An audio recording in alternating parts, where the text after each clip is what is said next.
Hello everyone, welcome to the channel C S law inside. मेरा नाम है आयुष कुमार घोष और आज हम लोग बहुत ही इंपॉर्टेंट चैप्टर का रिवीजन करने वाले हैं, दैट इज़ डिविडेंड।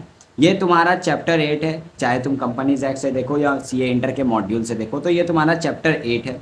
एंड इसमें बस 5 ही सेक्शन है, सेक्शन 123 से लेकर 127, और एक सेक्शन 2 क्लॉज 35 भी कनेक्ट होता है। यानी देखा जाए मोटा मोटी तो इस चैप्टर में तुम्हें सिर्फ 6 सेक्शंस पढ़ने हैं और ये चैप्टर तुम्हारा पैकअप हो जाएगा। बट इन 6 सेक्शंस को समझने के लिए हमें बहुत सारे अदर सेक्शंस का भी मतलब समझना होगा। मतलब यहाँ पर बहुत ज़्यादा कनेक्टिविटी तुम्हें देखने को मिलेगा, तो इस चैप्टर को एक फ्लो में एक कनेक्टिविटी के साथ पढ़ना होता है। एंड मैं तुम्हें अश्योरेंस दे रहा हूँ कि यहाँ पर ये जो वन शॉट है, ये देखने के बाद तुम्हें डिविडेंड और कहीं से पढ़ने की ज़रूरत नहीं है। मैं पूरा डिटेल में डेप्थ में करवाऊंगा। मैं मान के चल रहा हूँ कि तुमने डिविडेंड वर्ड ही पहली बार सुना है, ठीक है। तुमको इसके बारे में जीरो नॉलेज है, मतलब कुछ पता ही नहीं है, तुमने पहली बार तुमने ये डिविडेंड वर्ड सुना है। तो मैं इतना स्क्रैच से पढ़ाऊंगा। बस क्या करना है, वीडियो पूरा देखना, चैनल को सब्सक्राइब नहीं किया तो सब्सक्राइब कर लो। और सी ए इंटर के मॉड्यूल में जितनी बातें हैं नोट्स में, मतलब मॉड्यूल में जितनी भी बातें हैं सी ए इंटर में, वो सारे मेरे इस नोट्स में लिखे हुए हैं। ऐसा कुछ भी नहीं है जो मैंने छोड़ दिया है। पूरा सी ए इंटर मॉड्यूल का सारे इंपॉर्टेंट बात तुम्हें इस नोट्स में मिल जाएंगे। तो ये नोट्स भी देख लेना एक बार रिवीजन करने के पर्पज़ के लिए। ये नोट्स कहाँ मिलेंगे, तो टेलीग्राम पे मिल जाएंगे। टेलीग्राम का ग्रुप का लिंक मैं नीचे लगा देता हूँ, ठीक है। इससे पहले मैंने मैनेजमेंट वाला चैप्टर भी करवा दिया, तो वो भी पढ़ लेना। प्लेलिस्ट का लिंक भी तुम्हें नीचे मिल जाएगा। चलो स्टार्ट करते हैं। जैसा कि मैंने बोला कि मैं अभी मान के चल रहा हूँ कि तुम्हें डिविडेंड का मतलब नहीं पता, ठीक है। अगर तुम कंपनीज एक्ट या अपने मॉड्यूल में ही देखोगे तो ये जो चैप्टर 8 का नाम है ना, ये है declaration and payment of dividend. Chapter का नाम क्या है? Declaration and payment of dividend. अब मैं यहाँ चैप्टर का नाम लिख क्यों रहा हूँ, तो देखो, मैं इस चैप्टर के नाम का भी मतलब बताऊंगा कि आखिर हमें इस चैप्टर में पढ़ना क्या है। कोई भी चैप्टर मैं स्टार्ट करता हूँ तो मैं सबसे पहले बेसिक समझाता हूँ कि आखिर उस चैप्टर में हमें करना क्या है। तो अगर हमें ये क्लियर हो जाएगा कि अच्छा हमें इस चैप्टर में ये पढ़ना है, तो हमारे लिए बहुत ही ईजी हो जाएगा चैप्टर के सेक्शंस को समझना। तो यहाँ पर हमें जो पढ़ना है वो डिविडेंड पढ़ना है। पूरा चैप्टर का नाम है declaration and payment of dividend. तो सबसे पहला मेरा क्वेश्चन है कि डिविडेंड मतलब क्या होता है। अब कुछ लोगों को तो पता होगा डिविडेंड मतलब क्या होता है, ठीक है, बट कुछ को नहीं पता होगा डिविडेंड मतलब क्या होता है। मैं मान के चल रहा हूँ कि तुम में से किसी को नहीं पता है कि डिविडेंड मतलब क्या होता है। तो देखो, सिंपली तुम्हारा मॉड्यूल बोलता है कि डिविडेंड ना रिटर्न ऑफ इन्वेस्टमेंट है। यानी तुमने जो इन्वेस्टमेंट किया उस पर जो तुमको रिटर्न मिल रहा है, वो रिटर्न को ही हम लोग डिविडेंड बोलते हैं। अब मैं इसको एक एग्जांपल से तुम्हें समझाऊंगा जिससे तुमको पूरा कॉन्सेप्ट अच्छे से समझ में आ जाएगा कि आखिर डिविडेंड होता क्या है। देखो, लेट सपोज, एक एग्जांपल ले रहा हूं मैं। लेट सपोज एक कंपनी है, ठीक है। अब इस कंपनी को बिजनेस करना है। हर कंपनी बिजनेस करने के लिए ही इनकॉर्पोरेट होता है। तो अब इस कंपनी को बिजनेस करना है, तो बिजनेस करने के लिए इस कंपनी को सबसे ज़्यादा क्या चीज़ का रिक्वायरमेंट है? तुम बोलोगे पैसा। बिना पैसे के तो कुछ होगा ही नहीं। यानी एक कंपनी को अगर बिजनेस करना है, ग्रो करना है, तो उसको चाहिए रोकड़ा, पैसा, मनी मनी, ठीक है। तो अब ये जो पैसे है ये कंपनी किससे रेस करेगा? अब ऐसा बात है, अपने पब्लिक से रेस करेगा, शेयर होल्डर से रेस करेगा। तो मान लो एक कंपनी है, उसको चाहिए पैसा। अब वो मेरे पास आया, लेट सपोज मैं ये हूँ एकेजी, एंड इस कंपनी ने बोला कि देखो एकेजी, हम लोग ना अभी एक बिजनेस शुरू करने वाले हैं। हम लोग ने एक कंपनी खोला है एंड अब ये कंपनी ये बिजनेस करेगा। लेट सपोज टीचिंग का बिजनेस कर रहा है, ठीक है, कोचिंग इंस्टीट्यूट खोल रहा है जिसमें वो क्लास 1 से लेकर 12 तक सबको पढ़ाएगा। तो ऐसा कोचिंग इंस्टीट्यूट खोला जा रहा है, हमें पैसे की रिक्वायरमेंट है। तो मैं बोलूँगा चल ठीक है, मैं तेरे को 1 लाख रुपए दे दूंगा, ठीक है। मैं तुमको कितना दे दूंगा? 1 लाख रुपए दे दूंगा। बट मेरे को इस 1 लाख के बदले तुम क्या दोगे?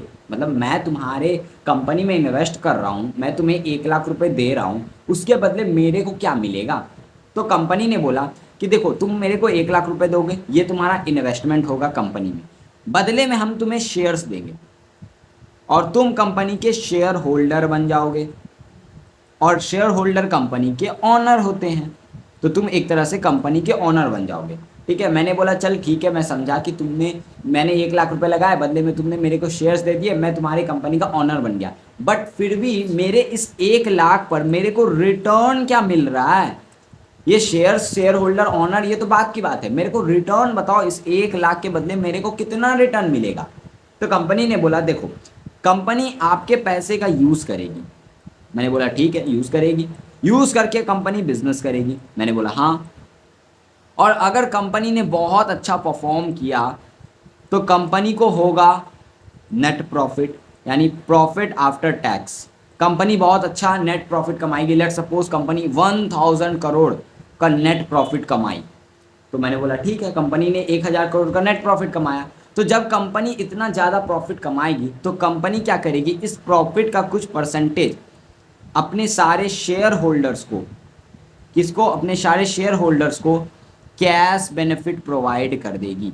यानी इस नेट प्रॉफिट का कुछ percentage as a cash benefit अपने शेयर होल्डर्स को प्रोवाइड कर देगी। ठीक है, इससे आपको जो है फायदा मिलेगा, आपको कैश बेनिफिट मिलेगा, यानी आपको कैश रोकड़ा मिलेगा।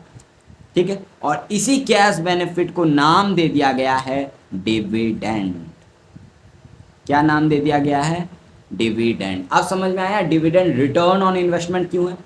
मैंने कंपनी में पैसे लगाए, कंपनी ने पैसे का यूज किया, बिजनेस किया, कंपनी को बहुत अच्छा प्रॉफिट हुआ। अब कंपनी उस प्रॉफिट का कुछ परसेंटेज जो है अपने शेयर होल्डर्स को बांट देती है, उनको कैश दे देती है। इसी कैश बेनिफिट को हम लोग डिविडेंड बोलते हैं, इसी को हम लोग रिटर्न ऑन इन्वेस्टमेंट बोलते हैं। अब समझ में आया डिविडेंड क्या होता है। डिविडेंड कुछ नहीं है, कंपनी ने जो कैश बेनिफिट प्रोवाइड किया अपने शेयर होल्डर्स को, उसी को तो हम लोग डिविडेंड बोलते हैं, और वो उनका इन्वेस्टमेंट पे रिटर्न होता है। जैसे तुम एफडी में पैसा लगाते हो, एफडी में पैसा लगाते हो तो तुमको इंटरेस्ट मिलता है, तो वो इंटरेस्ट क्या है, तुम्हारा इन्वेस्टमेंट पे रिटर्न है। उसी तरह जब तुम पैसे लगाते हो कंपनी में, और कंपनी जब अच्छा परफॉर्म करती है, प्रॉफिट अच्छा कमाती है, तो कंपनी कुछ परसेंटेज जो है वो शेयर होल्डर्स को दे देती है, कैश बेनिफिट प्रोवाइड कर देती है। तो वो कैश बेनिफिट क्या है, तुम्हारा इन्वेस्टमेंट पे रिटर्न ही है, और उसी को तो हम लोग डिविडेंड बोलते हैं। ठीक है, डिविडेंड का कॉन्सेप्ट समझ में आ गया कि डिविडेंड होता क्या है। ठीक है, अब एक और बात ध्यान से सुनना, अभी खत्म नहीं हुआ है, डिविडेंड का भी मैं बेसिक ही पढ़ा रहा हूं। अब देखो डिविडेंड ना एप्रोप्रिएशन ऑफ प्रॉफिट है। अब ये एप्रोप्रिएशन मतलब क्या होता है वो समझो, मैं तुम्हें एक एग्जांपल से समझाता हूं। चलो एग्जांपल देखो, मान लो कंपनी ने क्या किया,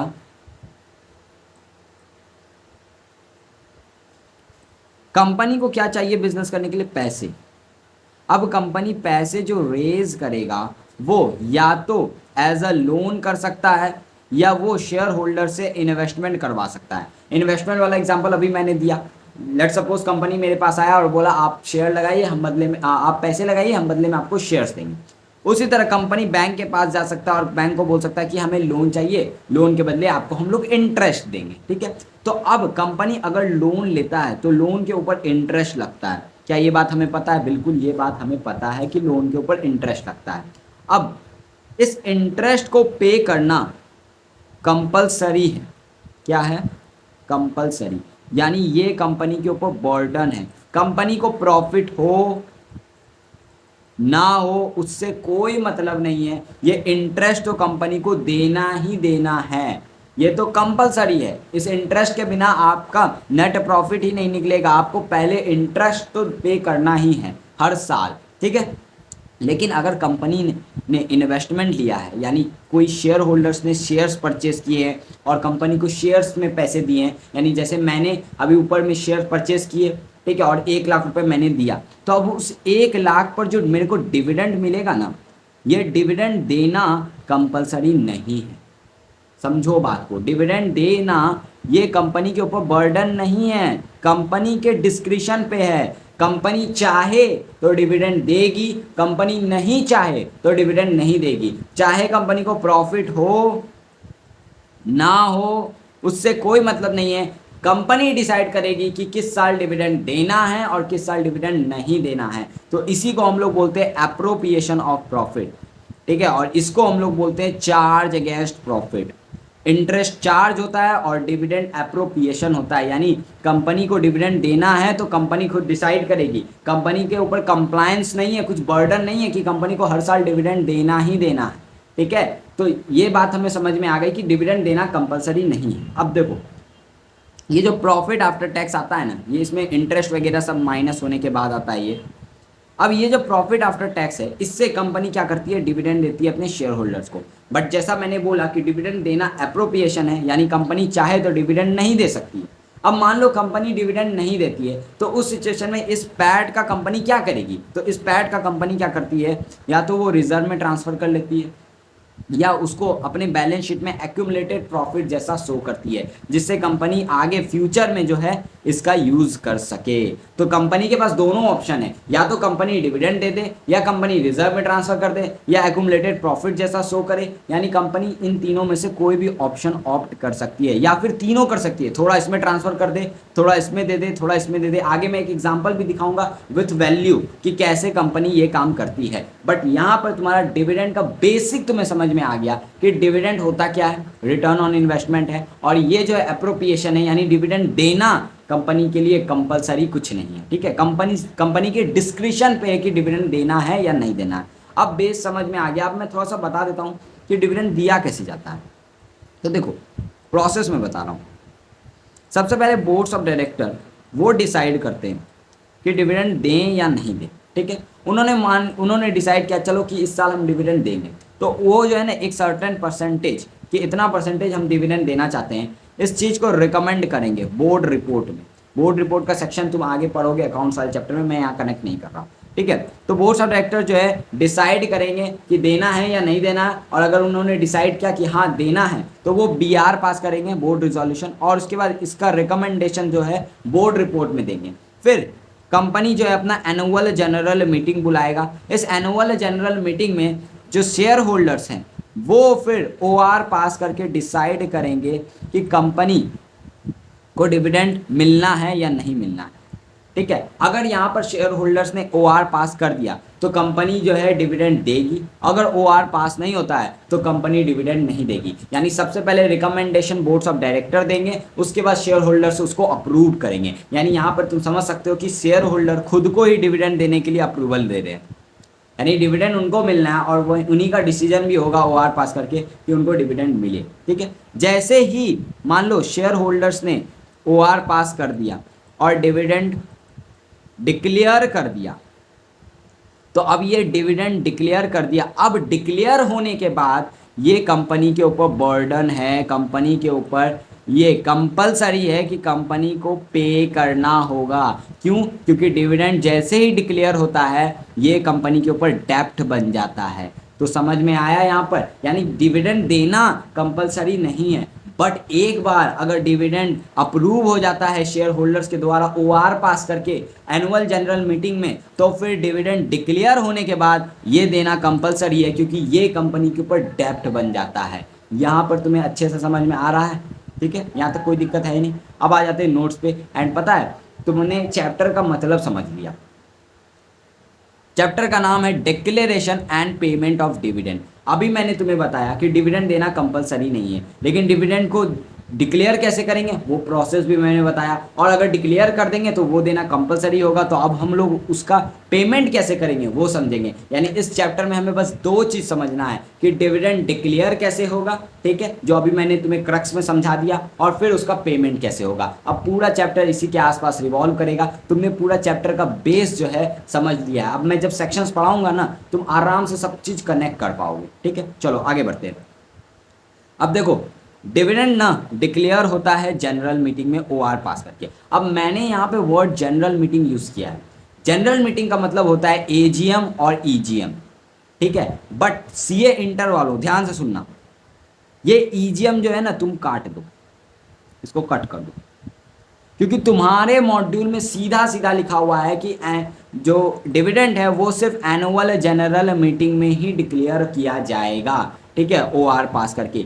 EGM वाली बात ये CS एग्जीक्यूटिव वालों के लिए है, ठीक है, कि डिविडेंड जो है EGM में भी डिक्लेयर हो सकता है, बट इतना ज़्यादा एनालिसिस CA इंटर के सिलेबस में नहीं है। मैंने मॉड्यूल देखा, उन्होंने कहीं भी जनरल मीटिंग वर्ड यूज़ नहीं किया है, हर जगह AGM वर्ड ही यूज़ हुआ है। तो एग्जाम में भी क्वेश्चन आए तो तुम्हें सिर्फ एक ही चीज़ लिखना है कि डिविडेंड डिक्लेयर होता है एनुअल जनरल मीटिंग में, ठीक है, और एनुअल जनरल मीटिंग में ये ऑर्डिनरी बिजनेस है और इसलिए इसके लिए OR पास होता है। और यहाँ पे सेक्शन 102 सब सेक्शन 2 कनेक्ट करो, मैंने ऑलरेडी पढ़ाया हुआ है। इसमें जो है एक्सप्लेनेटरी स्टेटमेंट की बात होती है। अब कोई भी कंपनी एक्सप्लेनेटरी स्टेटमेंट किसके लिए देती है? स्पेशल बिजनेस के लिए। अब ये ऑर्डिनरी बिजनेस है, यानी डिविडेंड के लिए कोई एक्सप्लेनेटरी स्टेटमेंट नहीं जाएगा। अब जिन्होंने ये मैनेजमेंट एंड एडमिनिस्ट्रेशन चैप्टर नहीं पढ़ा है, उनको नहीं समझ में आया होगा, तो उनके लिए मैं एक ही बात बोलूँ, सीधा बात, कि डिविडेंड जो है वो एजीएम में डिक्लेयर होगा और इसको हम लोग ऑर्डिनरी बिजनेस बोलते हैं। जब आप मैनेजमेंट एंड एडमिनिस्ट्रेशन चैप्टर खत्म कर लीजिएगा तो आपको समझ में आ जाएगा कि ऑर्डिनरी बिजनेस क्या होता है। यहाँ तक कोई दिक्कत नहीं है, आगे मैं बढ़ रहा हूँ। ठीक है, प्रोसेस मैंने वही लिखा है। Board of director dividend recommend करते हैं, बोर्ड रिपोर्ट में बीआर पास करके शेयर होल्डर्स फिर इसको अप्रूव करते हैं, और जैसे ही अप्रूव हो जाएगा तो डिविडेंड जैसे ही डिक्लेयर हो जाता है तो ये कंपनी के ऊपर डेप्ट बन जाता है और उसके बाद कंपनी को पे करना कंपलसरी है। अब एक और इंपॉर्टेंट बात यहाँ पर, शेड्यूल 1 का टेबल एफ क्लॉज 80 आता है। ठीक है, वो क्या बोलता है, ध्यान से सुनना। जितना डिविडेंड रिकमेंड हुआ है ना डिक्लेयर, उससे या उससे कम होगा। अब मैं तुम्हें एक एग्जांपल लेता हूं। मान लो कि कंपनी ने 1000 करोड़ प्रॉफिट किया। अब इंसान लालची होते हैं, ये बात तो सबको पता है कि हर इंसान नहीं मैं बोल रहा हूँ, लेकिन मैक्सिमम जो लोग होते हैं वो लालची होते हैं कि पैसा को देख के उनको लालच आ जाता है। ठीक है, ह्यूमन का ऐसा नेचर है कि पैसे को देख के उनको लालच आ ही जाता है। डिपेंड करता है कि आप कैसे कंट्रोल कर रहे हैं अपने आप। तो मान लो कंपनी ने 1000 करोड़ प्रॉफिट कमाया। अब ये 1000 करोड़ प्रॉफिट देखकर शेयर होल्डर्स के मन में लालच नहीं आ जाएगा कि यार 1000 करोड़ प्रॉफिट है, हम लोग 60% डिविडेंड लेंगे? आ सकता है ना भाई, पैसे हैं तो पैसे के लिए सबको लालच आ जाता है। तो यहाँ पे हो सकता है कि वो बोले हम 60% लेंगे और इसके लिए ओआर पास कर दे। तो यहाँ पर इसलिए शेड्यूल 1 का टेबल एफ ये बोलता है कि बोर्ड्स ऑफ डायरेक्टर डिसाइड करेंगे परसेंटेज, और वो जो परसेंटेज रिकमेंड करेंगे ना उस परसेंटेज पे ही शेयर होल्डर जो है डिविडेंड ले सकते हैं या उससे कम में ले सकते हैं। Let suppose boards of director ने बोला कि हम 5% डिविडेंड देंगे, तो ये जो 5% है ना, या तो शेयर होल्डर 5% पे डिविडेंड लेंगे या फिर 5 से कम, लेट सपोज 3 या 2% पे डिविडेंड लेंगे। वो ये नहीं बोल सकते कि नहीं हम 10% डिविडेंड लेंगे, नहीं। रिकमेंडेशन से ज़्यादा आप डिविडेंड डिक्लेयर ही नहीं कर सकते, रिकमेंडेशन या उससे कम आप डिविडेंड डिक्लेयर कर सकते हैं, बस इतनी सी बात बोलता है। अब यहाँ पर कनेक्टिविटी आ जाता है सेक्शन 43, ये शेयर कैपिटल का सेक्शन है। ठीक है, शेयर कैपिटल चैप्टर का सेक्शन है। अब मैं थोड़ा सा तुम्हें सेक्शन 43 समझा देता हूँ। ऑलरेडी तुमने फाउंडेशन में ये सेक्शन पढ़ा है, बट मैं थोड़ा अच्छे से तुम्हें समझाता हूँ, फिर तुम्हें आगे समझ में आएगा। कंपनी में ना 2 तरह के शेयर होल्डर होते हैं, एक होते इक्विटी, एक होते प्रेफरेंस। तुमने बचपन में भी पढ़ा है। इक्विटी, अगर तुम सेक्शन 43 देखो तो प्रेफरेंस शेयर होल्डर्स का डिफिनेशन जो सेक्शन 43 में दिया हुआ है, इनको प्रेफरेंशियल राइट मिलता है over the payment of dividend and capital. यानी जब भी डिविडेंड मिलेगा या कैपिटल पे रीपेमेंट होगा तो इनको जो है प्रेफरेंशियल राइट मिलेगा ओवर द इक्विटी। यानी पहला पेमेंट किनको होना है? प्रेफरेंस शेयर होल्डर को होना है, उसके बाद जो है इक्विटी वालों को होना है। ठीक है, ये सब तो हमने बचपन में पढ़ा, इसमें नया क्या है? नया मैं दिखाता हूँ। प्रेफरेंस शेयर होल्डर ना 2 तरीके के होते हैं, एक होते हैं क्यूमुलेटिव, एक होते हैं नॉन क्यूमुलेटिव। ये तुम्हारे लिए नया है। अभी तक तुम्हें पता था प्रेफरेंस शेयर होल्डर्स होते हैं रिडेमेबल, इरिडेमेबल। ठीक है, तुम्हें ये पता था। अब ये समझो कि प्रेफरेंस शेयर होल्डर्स 2 तरीके के होते हैं, एक होते हैं क्यूमुलेटिव वन, एक होते हैं नॉन क्यूमुलेटिव। अब क्यूमुलेटिव प्रेफरेंस शेयर होल्डर क्या होते हैं, ध्यान से देखना। क्यूमुलेटिव प्रेफरेंस शेयर होल्डर वैसे शेयर होल्डर रहते हैं जिनका डिविडेंड एक्यूमुलेट होता है, यानी जमा होते जाता है। लेट सपोज कंपनी का प्रॉफिट आफ्टर टैक्स आया 10 करोड़, कंपनी ने बोला हम डिविडेंड नहीं देंगे। तो कंपनी अगर डिविडेंड नहीं देगी और मान लो प्रेफरेंस शेयर होल्डर्स का डिविडेंड 8% उनको मिलना रहता है। ठीक है, मान लो उनका परसेंटेज फिक्स रहता है। लेट सपोज मैं मान के चल रहा हूँ कि 10% वाले प्रेफरेंस शेयर होल्डर हैं, यानी इनको 10% डिविडेंड मिलना है। अब कंपनी के पास प्रॉफिट आफ्टर टैक्स आया 10 करोड़ और कंपनी ने बोला, डिसाइड किया कि हम डिविडेंड नहीं देंगे। तो अब नॉर्मल सिचुएशन में क्या होता है? डिविडेंड नहीं देंगे तो फिर नहीं मिलेगा क्योंकि एप्रोप्रिएशन ऑफ प्रॉफिट है। But cumulative preference share holder के केस में उनका 10% जो है एक्यूमुलेट हो जाएगा। यानी इस केस में क्या होगा? Dividend of cumulative preference share holder वो एरियर जैसा माना जाएगा और एक्यूमुलेट होगा और इनको फ्यूचर में पे करना ही होगा। ठीक है, इनको फ्यूचर में पे करना ही होगा। मैं एग्जांपल लेता हूं, चलो देखो। मान लो क्यूमुलेटिव प्रेफरेंस शेयर होल्डर वाले हैं। ठीक है, अब देखो मान लो 10% वाले हैं। अब पहला साल फर्स्ट ईयर इनको डिविडेंड मिला 10% के हिसाब से, मान लो 10 लाख, ठीक है, तो इनको मिल गया, पे हो गया, डिविडेंड डिक्लेयर प्लस पेमेंट हुआ। सेकेंड ईयर मान लो इनको फिर 10 लाख मिला। अब थर्ड ईयर ना कंपनी ने डिसाइड किया कि हम डिविडेंड नहीं देंगे, तो नहीं देंगे तो इस साल भी इनको 10 लाख मिलना चाहिए था, बट कंपनी ने बोला कि हम डिविडेंड नहीं देंगे, तो इस साल इनको 10 लाख मिला नहीं, ठीक है। फोर्थ ईयर आया, कंपनी ने बोला कि हम डिविडेंड देंगे, और कितना देंगे, ऑब्वियस सा बात है हम 10 लाख देंगे। तो यहाँ पर मेरा क्वेश्चन है कि क्यूमुलेटिव प्रेफरेंस शेयर होल्डर्स को ये 10 लाख तो मिलेगा ही मिलेगा, इसके साथ साथ ये 10 लाख भी कंपनी को पे करना होगा, इसी साल फोर्थ ईयर में पे करना होगा। यानी क्यूमुलेटिव प्रेफरेंस शेयर होल्डर्स को अगर तुम किसी साल डिविडेंड नहीं देते हो तो उस सिचुएशन में होगा क्या, उनका ये जो जिस साल तुमने डिविडेंड नहीं दिया वो कंपनी के लिए एरियर्स हो जाएगा और कंपनी को फ्यूचर में पे करना ही होगा। समझ में आया? यहाँ तक कोई दिक्कत नहीं है ना। तो यानी इनका डिविडेंड अगर तुम नहीं दोगे तो वो जमा होते जाएगा।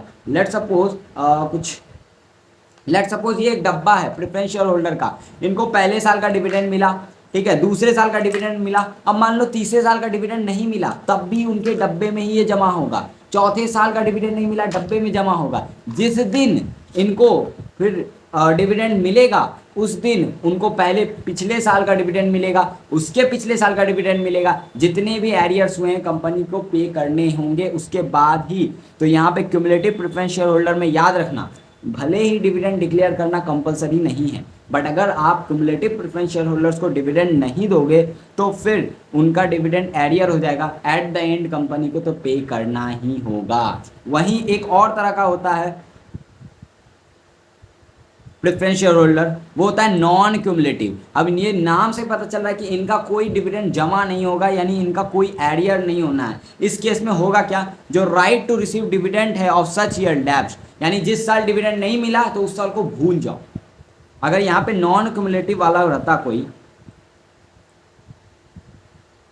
अगर यहाँ पे नॉन क्यूमुलेटिव वाला कोई रहता तो इस साल डिविडेंड मिला, इस साल नहीं मिला, इस साल मिला, इस साल नहीं मिला, तो अब इस साल का कोई हिसाब ही नहीं है, इसका कोई, इस साल को भूल जाओ, फॉरगेट। अब इस साल जो 10 लाख मिला तो यहाँ पे 10 लाख ही मिलेगा, इनको यहाँ पर 20 लाख नहीं मिलेगा। जैसे क्यूमुलेटिव वालों को यहाँ पर 20 लाख मिलेगा, इनको सिर्फ यहाँ पर 10 ही लाख मिलेगा, सिर्फ 10 लाख मिलेगा, क्योंकि इनके dividend, non cumulative preference share holders के डिविडेंड जमा नहीं होते हैं, क्यूमुलेटिव वालों के डिविडेंड जो है वो जमा हो जाते हैं। और प्रेफरेंस शेयर होल्डर्स के पेमेंट के बाद ही अगर कुछ बचा तो फिर इक्विटी वालों को मिलेगा। और यही मैंने यहाँ पर क्वेश्चन भी पूछा है, क्या इक्विटी शेयर होल्डर्स को डिविडेंड मिल सकता है बिना प्रेफरेंस शेयर होल्डर्स को? तो आंसर है नहीं, बिल्कुल नहीं मिल सकता। अब तुम बोलोगे यार आपने तो बोला कि डिविडेंड डिक्लेयर करना कंपलसरी नहीं है, बट अब क्यूमुलेटिव वालों के लिए तो कंपनी के लिए कंपलसरी हो गया। अगर वो नहीं करेंगे तो जब करेंगे तब उनको देना होगा, मतलब इनको तो हर साल तब डिविडेंड देना ही होगा ना। इनडायरेक्टली अगर देखो तुम तो यस, कंपनी के लिए कंपलसरी हो गया डिविडेंड देना, अगर नहीं देंगे तो वो जमा होते जाएगा, कंपनी को एट द एंड तो देना ही होगा। लेकिन डायरेक्टली कंपनी एक्ट यही बोलता है कि डिविडेंड देना कंपलसरी नहीं है, ये एप्रोप्रिएशन ऑफ प्रॉफिट है। अब एक और इंपॉर्टेंट बात मैं यहाँ पर सेक्शन कनेक्ट करूंगा, सेक्शन 47 सबसेक्शन 2, ठीक है। अब ये सेक्शन क्या बोलता है, अगर तुम प्रेफरेंस शेयर होल्डर्स को 2 सालों तक डिविडेंड नहीं देते हो तो फिर उनको वोटिंग राइट्स मिल जाएंगे जनरल मीटिंग में वोट करने के लिए।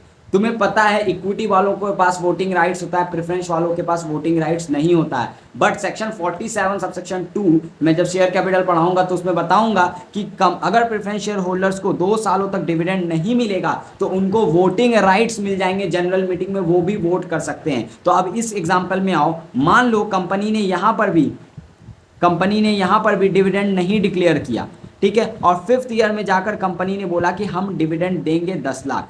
तो अब 5th ईयर में कंपनी को 10 लाख पहले का, 3rd ईयर का, फिर 10 लाख फोर्थ ईयर का एंड 10 लाख फिफ्थ ईयर का, यानी कंपनी को यहाँ पर 30 लाख डिविडेंड देना होगा प्रेफरेंस शेयर होल्डर्स को जितने जमा हैं उनके। और उसके साथ साथ क्योंकि यहाँ 2 साल उन्होंने नहीं दिया था डिविडेंड, तो इस 2 साल के बाद इनको वोटिंग राइट्स मिल जाएगा जनरल मीटिंग में। तो अगर एक company cumulative preference share holders वालों को डिविडेंड नहीं देती है 2 सालों तक, तो उनको वोटिंग राइट्स मिल जाएगा। समझ में आया? ठीक है, तो यहाँ पर कैसे कनेक्ट हुआ सेक्शन 43 इसके साथ सेक्शन 47, और तुम्हें ये पूरा कॉन्सेप्ट समझ में आ गया होगा। ठीक है, ये एनालिसिस तुम्हें मॉड्यूल में नहीं मिलेगी, बट एग्जाम में क्वेश्चंस यहाँ से आते हैं और बहुत बार आए हैं, और यहीं पे स्टूडेंट जो है कंफ्यूज हो जाते हैं। ठीक है, चलो अब आगे पढ़ते हैं। अब आ जाते हैं हम डिविडेंड। डिविडेंड 2 तरीके होते हैं। अभी भी हम लोग सेक्शंस पे नहीं आए हैं, अभी भी हम लोग सिर्फ सेक्शंस के जो है समझने के लिए जो इंपॉर्टेंट कॉन्सेप्ट है हम उसी को समझ रहे हैं अभी। ठीक है, तो इतना डिटेल में मैं करवा रहा हूँ, वन शॉट है बट फिर भी मैं अपना टाइम ले रहा हूँ। ठीक है, चलो इसमें और भी एनालिसिस हो सकते हैं। मेरे CS एग्जीक्यूटिव के नोट्स इसके अराउंड में मैंने काउंट नहीं किए, बट बहुत बहुत ज़्यादा हैं। ये तो मैंने CA इंटर के बहुत काट कूट के बनाए हैं तुम्हारे लिए। चलो, डिविडेंड। डिविडेंड अब 2 तरह का होता है, एक फाइनल होता है, एक इंटरिम होता है। फाइनल डिविडेंड क्या होता है?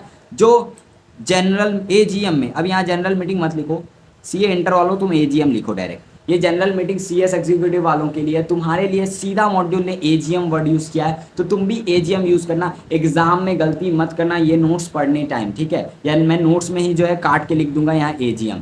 ठीक है, तो हमेशा AGM वर्ड ही यूज़ करना। एक होता है फाइनल डिविडेंड, एक होता है इंटरिम डिविडेंड। अब नाम से ही पता चल रहा है, फाइनल डिविडेंड यानी फाइनली शेयर होल्डर्स को दिया जाएगा, और इंटरिम डिविडेंड यानी कभी बीच में दे दिया जाएगा।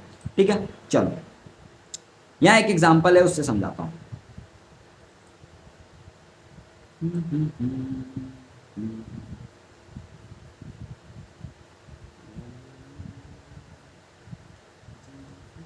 चलो, सेक्शन 102 सबसेक्शन 2। ठीक है, ये सेक्शन जो है ना, ये बताता है कि AGM में हम लोग 4 ऑर्डिनरी बिजनेस करते हैं। ऑर्डिनरी बिजनेस, 4 तरह के ऑर्डिनरी बिजनेस करते हैं, जिसमें सबसे पहला काम होता है फाइनेंशियल स्टेटमेंट जो है अडॉप्ट करना। जो फाइनेंशियल स्टेटमेंट बना, शेयर होल्डर्स उसको अप्रूव करते हैं। दूसरा काम होता है डिविडेंड डिक्लेयर करना। तीसरा काम होता है अपॉइंटमेंट करना डायरेक्टर का। और चौथा काम होता है कि ऑडिटर्स का अपॉइंटमेंट और उनका रेम्यूनरेशन वगैरह चेक करना। तो ये 4 काम बेसिकली शेयर होल्डर्स का रहता है सबसे पहला एनुअल जनरल मीटिंग में, और इसको हम लोग ऑर्डिनरी बिजनेस बोलते हैं, और इन सब के लिए OR पास होता है। ठीक है, अब देखो फाइनल डिविडेंड क्या होता है। 1 अप्रैल से लेकर 31 मार्च 2025। ठीक है, ये तुम्हारा फाइनेंशियल ईयर है। अब फाइनेंशियल ईयर जैसे एंड होगा तो फिर उसके बाद हमें AGM करना होता है 6 महीने के अंदर अंदर। ये बात तुम्हें जब मैनेजमेंट एंड एडमिनिस्ट्रेशन चैप्टर मैंने करवाया था पूरा डिटेल में समझाया है। ठीक है, तो अब AGM में ये 4 काम करना होगा। सबसे पहले कंपनी क्या करेगी? फाइनेंशियल स्टेटमेंट अडॉप्ट करेगी। फाइनेंशियल स्टेटमेंट अडॉप्ट करने के बाद board of director already recommend कर चुके रहते हैं, तो अगर रिकमेंडेशन है तो शेयर होल्डर्स फिर ये डिसाइड करेगी कि डिविडेंड डिक्लेयर होगा या नहीं होगा। अगर उन्होंने डिविडेंड डिक्लेयर किया, उसी डिविडेंड को हम लोग फाइनल डिविडेंड बोलते हैं, जो साल के खत्म होने के बाद आता है। यानी अगर तुमसे पूछे एक क्वेश्चन में कि फाइनल डिविडेंड क्या होता है, तो तुम्हारा आंसर होना चाहिए फाइनेंशियल स्टेटमेंट अडॉप्ट होने के बाद जो डिविडेंड डिक्लेयर होता है उसको हम लोग फाइनल डिविडेंड बोलते हैं। बस लॉजिक यही पे है। After preparation of financial statement जो भी डिविडेंड डिक्लेयर होगा उसको हम लोग फाइनल बोलते हैं। तो अब क्वेश्चन ये आता है कि इंटरिम डिविडेंड क्या होता है। अब यहाँ पे तुम्हारा पहला सेक्शन डिविडेंड का कनेक्ट हो रहा है, सेक्शन 2 क्लॉज 35, और ये सिर्फ एक ही चीज बोलता है कि डिविडेंड इंक्लूड्स इंटरिम डिविडेंड, यानी डिविडेंड में फाइनल और इंटरिम दोनों इंक्लूड्स है। ठीक है, बस इतना सही सेक्शन है, इसके अलावा और कुछ बातें बोलता ही नहीं है ये। इंटरिम डिविडेंड क्या होता है? ये डिक्लेयर होता है और पेड होता है ड्यूरिंग अकाउंटिंग ईयर, यानी अकाउंट्स के अकाउंट्स के फाइनलाइजेशन से पहले अगर कोई भी डिविडेंड डिक्लेयर होता है तो उसको इंटरिम बोलते हैं। मैंने अभी तुम्हें जस्ट बताया कि जो एडॉप्टेशन होगा फाइनेंशियल स्टेटमेंट का वो एनुअल जनरल मीटिंग में होगा। ठीक है, अब एनुअल जनरल मीटिंग में एडॉप्टेशन होगा, उससे पहले अगर कोई भी डिविडेंड डिक्लेयर होता है किस साल में, उस साल में कोई भी डिविडेंड डिक्लेयर होता है तो उसको हम लोग इंटरिम डिविडेंड बोलते हैं। एग्जाम्पल ले लो, यहाँ पर मैंने बनाया हुआ है चार्ट, अच्छे से देखना। मान लो मेरा फाइनेंशियल ईयर है 24-25। ठीक है, 1 अप्रैल 2024 से 31 मार्च 2025। ठीक है, अब इस बीच में कभी भी डिविडेंड डिक्लेयर हुआ तो वो इंटरिम डिविडेंड कहलाएगा। ठीक है, क्योंकि अभी अकाउंट्स का एडॉप्टेशन हुआ नहीं है। ठीक है, अब मान लो 30 सितंबर को एनुअल जनरल मीटिंग होगा। ठीक है, अब इस 30 सितंबर से पहले मैं कभी डिविडेंड डिक्लेयर करूं तो उसको भी इंटरिम डिविडेंड बोला जाता है। यानी यहाँ पे कैलेंडर ईयर नहीं देखना है कि ये 1 अप्रैल 2024 से लेकर 31 मार्च 2025, अगर सिर्फ इनके बीच में डिविडेंड डिक्लेयर होगा तो ही उसको हम इंटरिम बोलेंगे। 31 मार्च के बाद कोई भी डिविडेंड डिक्लेयर होता है तो हम उसको इंटरिम नहीं बोलते, ऐसा बिल्कुल नहीं है। ठीक है, जब तक 30 सितंबर को तुम्हारा फाइनेंशियल स्टेटमेंट अडॉप्ट नहीं हो जाता, उससे पहले अगर तुम कोई भी डिविडेंड डिक्लेयर करोगे वो उस फाइनेंशियल ईयर का इंटरिम डिविडेंड माना जाता है। बस इतना सही कॉन्सेप्ट था। अब आगे बढ़ो। अब यहां पर आ जाते हैं तुम्हारे सेक्शन 123 सब सेक्शन 3 जो बात करता है इंटरिम डिविडेंड के बारे में। देखो, बोर्ड्स ऑफ डायरेक्टर ना डिक्लेयर करते हैं interim dividend at any time till holding AGM. जब तक एजीएम नहीं होता है उससे पहले कभी भी डिविडेंड डिक्लेयर अगर कर रहे हैं बोर्ड्स ऑफ डायरेक्टर तो उसको इंटरिम डिविडेंड बोलते हैं। अब यहाँ पर ध्यान देना, मैंने यहाँ पे रिकमेंड वर्ड यूज नहीं किया है, मैंने यहाँ पे डिक्लेयर वर्ड यूज किया है। तो अब तुम्हें समझ में आया यहाँ पे क्या मैं बताना चाह रहा हूँ तुम्हें। यानी interim dividend boards of director he recommend करते हैं और वही डिक्लेयर कर देते हैं। यानी इनको डिक्लेयर करने के लिए शेयर होल्डर्स के पास ओआर पास करने की जरूरत नहीं है। नॉर्मल जो फाइनल डिविडेंड होता है उसके लिए शेयर होल्डर्स ओआर पास करते हैं, बट इंटरिम डिविडेंड के लिए शेयर होल्डर्स का कोई लेना देना ही नहीं है। बोर्ड्स ऑफ डायरेक्टर खुद ही डिसाइड करते हैं और खुद ही बीआर पास करके डिक्लेयर कर देते हैं। समझ में आया। अब आगे है सोर्सेस। अब ये जो इंटरिम डिविडेंड डिक्लेयर हुआ, अब ये कहाँ से डिक्लेयर होगा, सोर्सेस क्या होगा, कंपनी कहाँ से पे करेगा। तो देखो, जो सरप्लस है पीएनएल में, ठीक है, प्रीवियस ईयर का, अगर मान लो पिछला साल का कोई सरप्लस है तो वहाँ उस सरप्लस से डिक्लेयर होगा। मैंने यहाँ पे एक अच्छा एग्जाम्पल दिया हुआ है, ये देखो। सबसे पहले कंपनी का टोटल सेल होता है, उसमें कंपनी डायरेक्ट एक्सपेंस माइनस करती है तो हमारा ग्रॉस प्रॉफिट आ जाता है। ठीक है, फिर ग्रॉस प्रॉफिट में हम लोग इनडायरेक्ट एक्सपेंस माइनस करते हैं तो मेरा आ जाता है profit before depreciation interest and taxes. ये सब तुमने अकाउंट्स में सीखा हुआ है ऑलरेडी। ठीक है, फिर हम लोग डेप्रिसिएशन उसमें से माइनस करते हैं तो हमारा आ जाता है profit before interest and tax. फिर हम लोग इंटरेस्ट माइनस करते हैं क्योंकि ये चार्ज है तो हमारा आ जाता है प्रॉफिट बिफोर टैक्स, और फिर हम इससे टैक्स माइनस करते हैं तो यही हो जाता है हमारा प्रॉफिट आफ्टर टैक्स, जिसको हम लोग नेट प्रॉफिट भी तुम लोग अच्छे से जानते हो। ठीक है, अब इस प्रॉफिट आफ्टर टैक्स मान लो 8,000 करोड़ प्रॉफिट आफ्टर टैक्स आया। अब इसी से तुम लोग सीएसआर जो सेक्शन 135 है, सीएसआर का ऑब्लिगेशन फुलफिल करोगे, ये प्रॉफिट आफ्टर टैक्स है। अब मान लो इसमें से तुमने सीएसआर माइनस कर दिया, अब हमारे पास 750 करोड़ बचा। अब ये 750 करोड़ कंपनी क्या कर सकती है, इस कंपनी को, ये कंपनी रिजर्व में ट्रांसफर कर सकती है। ठीक है, अब मैंने पहले भी बताया डिविडेंड दे सकती है, एक डिविडेंड इक्वलाइजेशन रिजर्व होता है उसमें भी भेज सकती है, या फिर रेस्ट जो है अपने पीएनएल में एक्यूमुलेटेड प्रॉफिट जिसको सरप्लस बोलते हैं उसको ऐसे भी शो कर सकती है। तो कंपनी इन सारे जगह यूज कर सकती है। अब मान लो कंपनी ने ये सरप्लस यूज किया है तो कंपनी इस सरप्लस का यूज कर सकती है इंटरिम डिविडेंड पे करने के लिए। बस इतनी सी बात है। हाँ, फिर जो करंट ईयर का प्रॉफिट है कंपनी वो भी यूज कर सकती है। अब मान लो देखो 1 अप्रैल 2025 से 31 मार्च 2026 ये फाइनेंशियल ईयर है। अब कंपनी डिसाइड करती है कि 2 नवंबर 2025 को कंपनी डिविडेंड डिक्लेयर करेगी। ठीक है, 2 नवंबर 2025 को। अब ये जो डिविडेंड है ये इंटरिम डिविडेंड होगा। अब कंपनी ये जो इंटरिम डिविडेंड देगी ये कहाँ से देगी, तो या तो पिछले साल का तुम उठाकर देख लो, अगर कोई सरप्लस बचा है पीएनएल में तो तुम वहाँ से दे सकते हो। दूसरा ऑप्शन कंपनी के पास क्या है कि कंपनी एक परफॉर्मा पीएनएल बनाएगा टिल 2 नवंबर, यानी 2 नवंबर तक कंपनी एक पीएनएल बनाएगा जिसको हम लोग परफॉर्मा पीएनएल बोलते हैं, प्रॉफिट एंड लॉस अकाउंट बनेगा टिल 2 नवंबर। और उसके बाद अगर वहां पर कोई प्रॉफिट है टिल 2 नवंबर तो उससे डिविडेंड दे सकता है कंपनी, ऐसा भी कंपनी कर सकता है। ठीक है, उसके अलावा थर्ड ऑप्शन भी है कंपनी के पास, कंपनी क्वार्टर का जो है प्रॉफिट निकाल के उससे भी डिक्लेरेशन दे सकती है। तुम्हें पता होगा 4 क्वार्टर होते हैं। ठीक है, Q1, Q2, Q3, Q4। ठीक है, अब मान लो कंपनी को 2 नवंबर को डिविडेंड देना है तो अब कंपनी क्या करेगी, प्रॉफिट जो है अप टू लास्ट क्वार्टर, यानी 2 नवंबर देख लो किस क्वार्टर में आता है। क्वार्टर मतलब होता है कि एक साल को 4 से डिवाइड कर दो, यानी 3-3 महीना का। ठीक है, अप्रैल से जून, जून से सितंबर, सितंबर से दिसंबर, दिसंबर से मार्च, 3-3 महीना में डिवाइड कर दो, उनको क्वार्टर बोलते हैं। 4 क्वार्टर होता है। तो अब देखो कंपनी 2 नवंबर को डिक्लेयर कर रही है। अब 2 नवंबर को डिक्लेयर कर रही है तो ये कौन से क्वार्टर में आता है, ये क्वार्टर 3 में आता है। तो यहाँ बोल क्या रहा है, लास्ट क्वार्टर प्रीसीडिंग जो क्वार्टर है उससे उसका प्रॉफिट देखकर जो है कंपनी क्या कर सकती है, दे सकती है डिविडेंड। तो अब लास्ट क्वार्टर कौन है, क्वार्टर 2, यानी profit up to quarter 2 company देखेगी। 30 सितंबर तक का company profit and loss account बनाएगी और ये चेक करेगी, और अगर कोई प्रॉफिट होगा तो कंपनी पे कर देगी डिविडेंड उससे भी। ठीक है, तो यानी कंपनी के पास इंटरिम डिविडेंड देने के लिए 3 सोर्सेस है, और तीनों सोर्सेस मैंने बता दिए। करंट ईयर का प्रॉफिट, अगर करंट ईयर का प्रॉफिट नहीं है तो कोई सरप्लस यूज़ कर सकते हो प्रीवियस ईयर का, या फिर क्वार्टर का प्रॉफिट तुम चेक कर सकते हो। ठीक है, अब देखो यहाँ पे प्रोवाइजो आ जाता है। अगर कंपनी को मान लो करंट ईयर में लॉस हो जाता है क्वार्टर तक में, मान लो यहाँ क्वार्टर 2 तक में कंपनी को प्रॉफिट ना होकर लॉस हो जाता है, तो अब डिविडेंड कैसे देंगे। तो कंपनी तब भी इंटरिम डिविडेंड दे सकती है, बट ध्यान रखना इंटरिम डिविडेंड का जो रेट होगा वो average rate of dividend declare in last 3 preceding financial year उससे ज़्यादा नहीं होना चाहिए। मान लो कंपनी का क्वार्टर 2 तक लॉस आ जाता है 100 करोड़ का, तो कंपनी डिविडेंड देना चाहे तो दे सकती है, बस जो डिविडेंड का रेट होगा ना वो ज़्यादा नहीं होना चाहिए एवरेज रेट से, जो पिछले लास्ट 3 साल में कंपनी ने दिया। मान लो कंपनी ने पिछले 3 साल में 10-10-10 दिया, तो 10+10+10 /3 तो आ जाएगा 10 आ जाएगा। तो ये 10% से ज़्यादा कंपनी जो है नहीं दे सकती है, उससे कम ही रेट रखना होगा।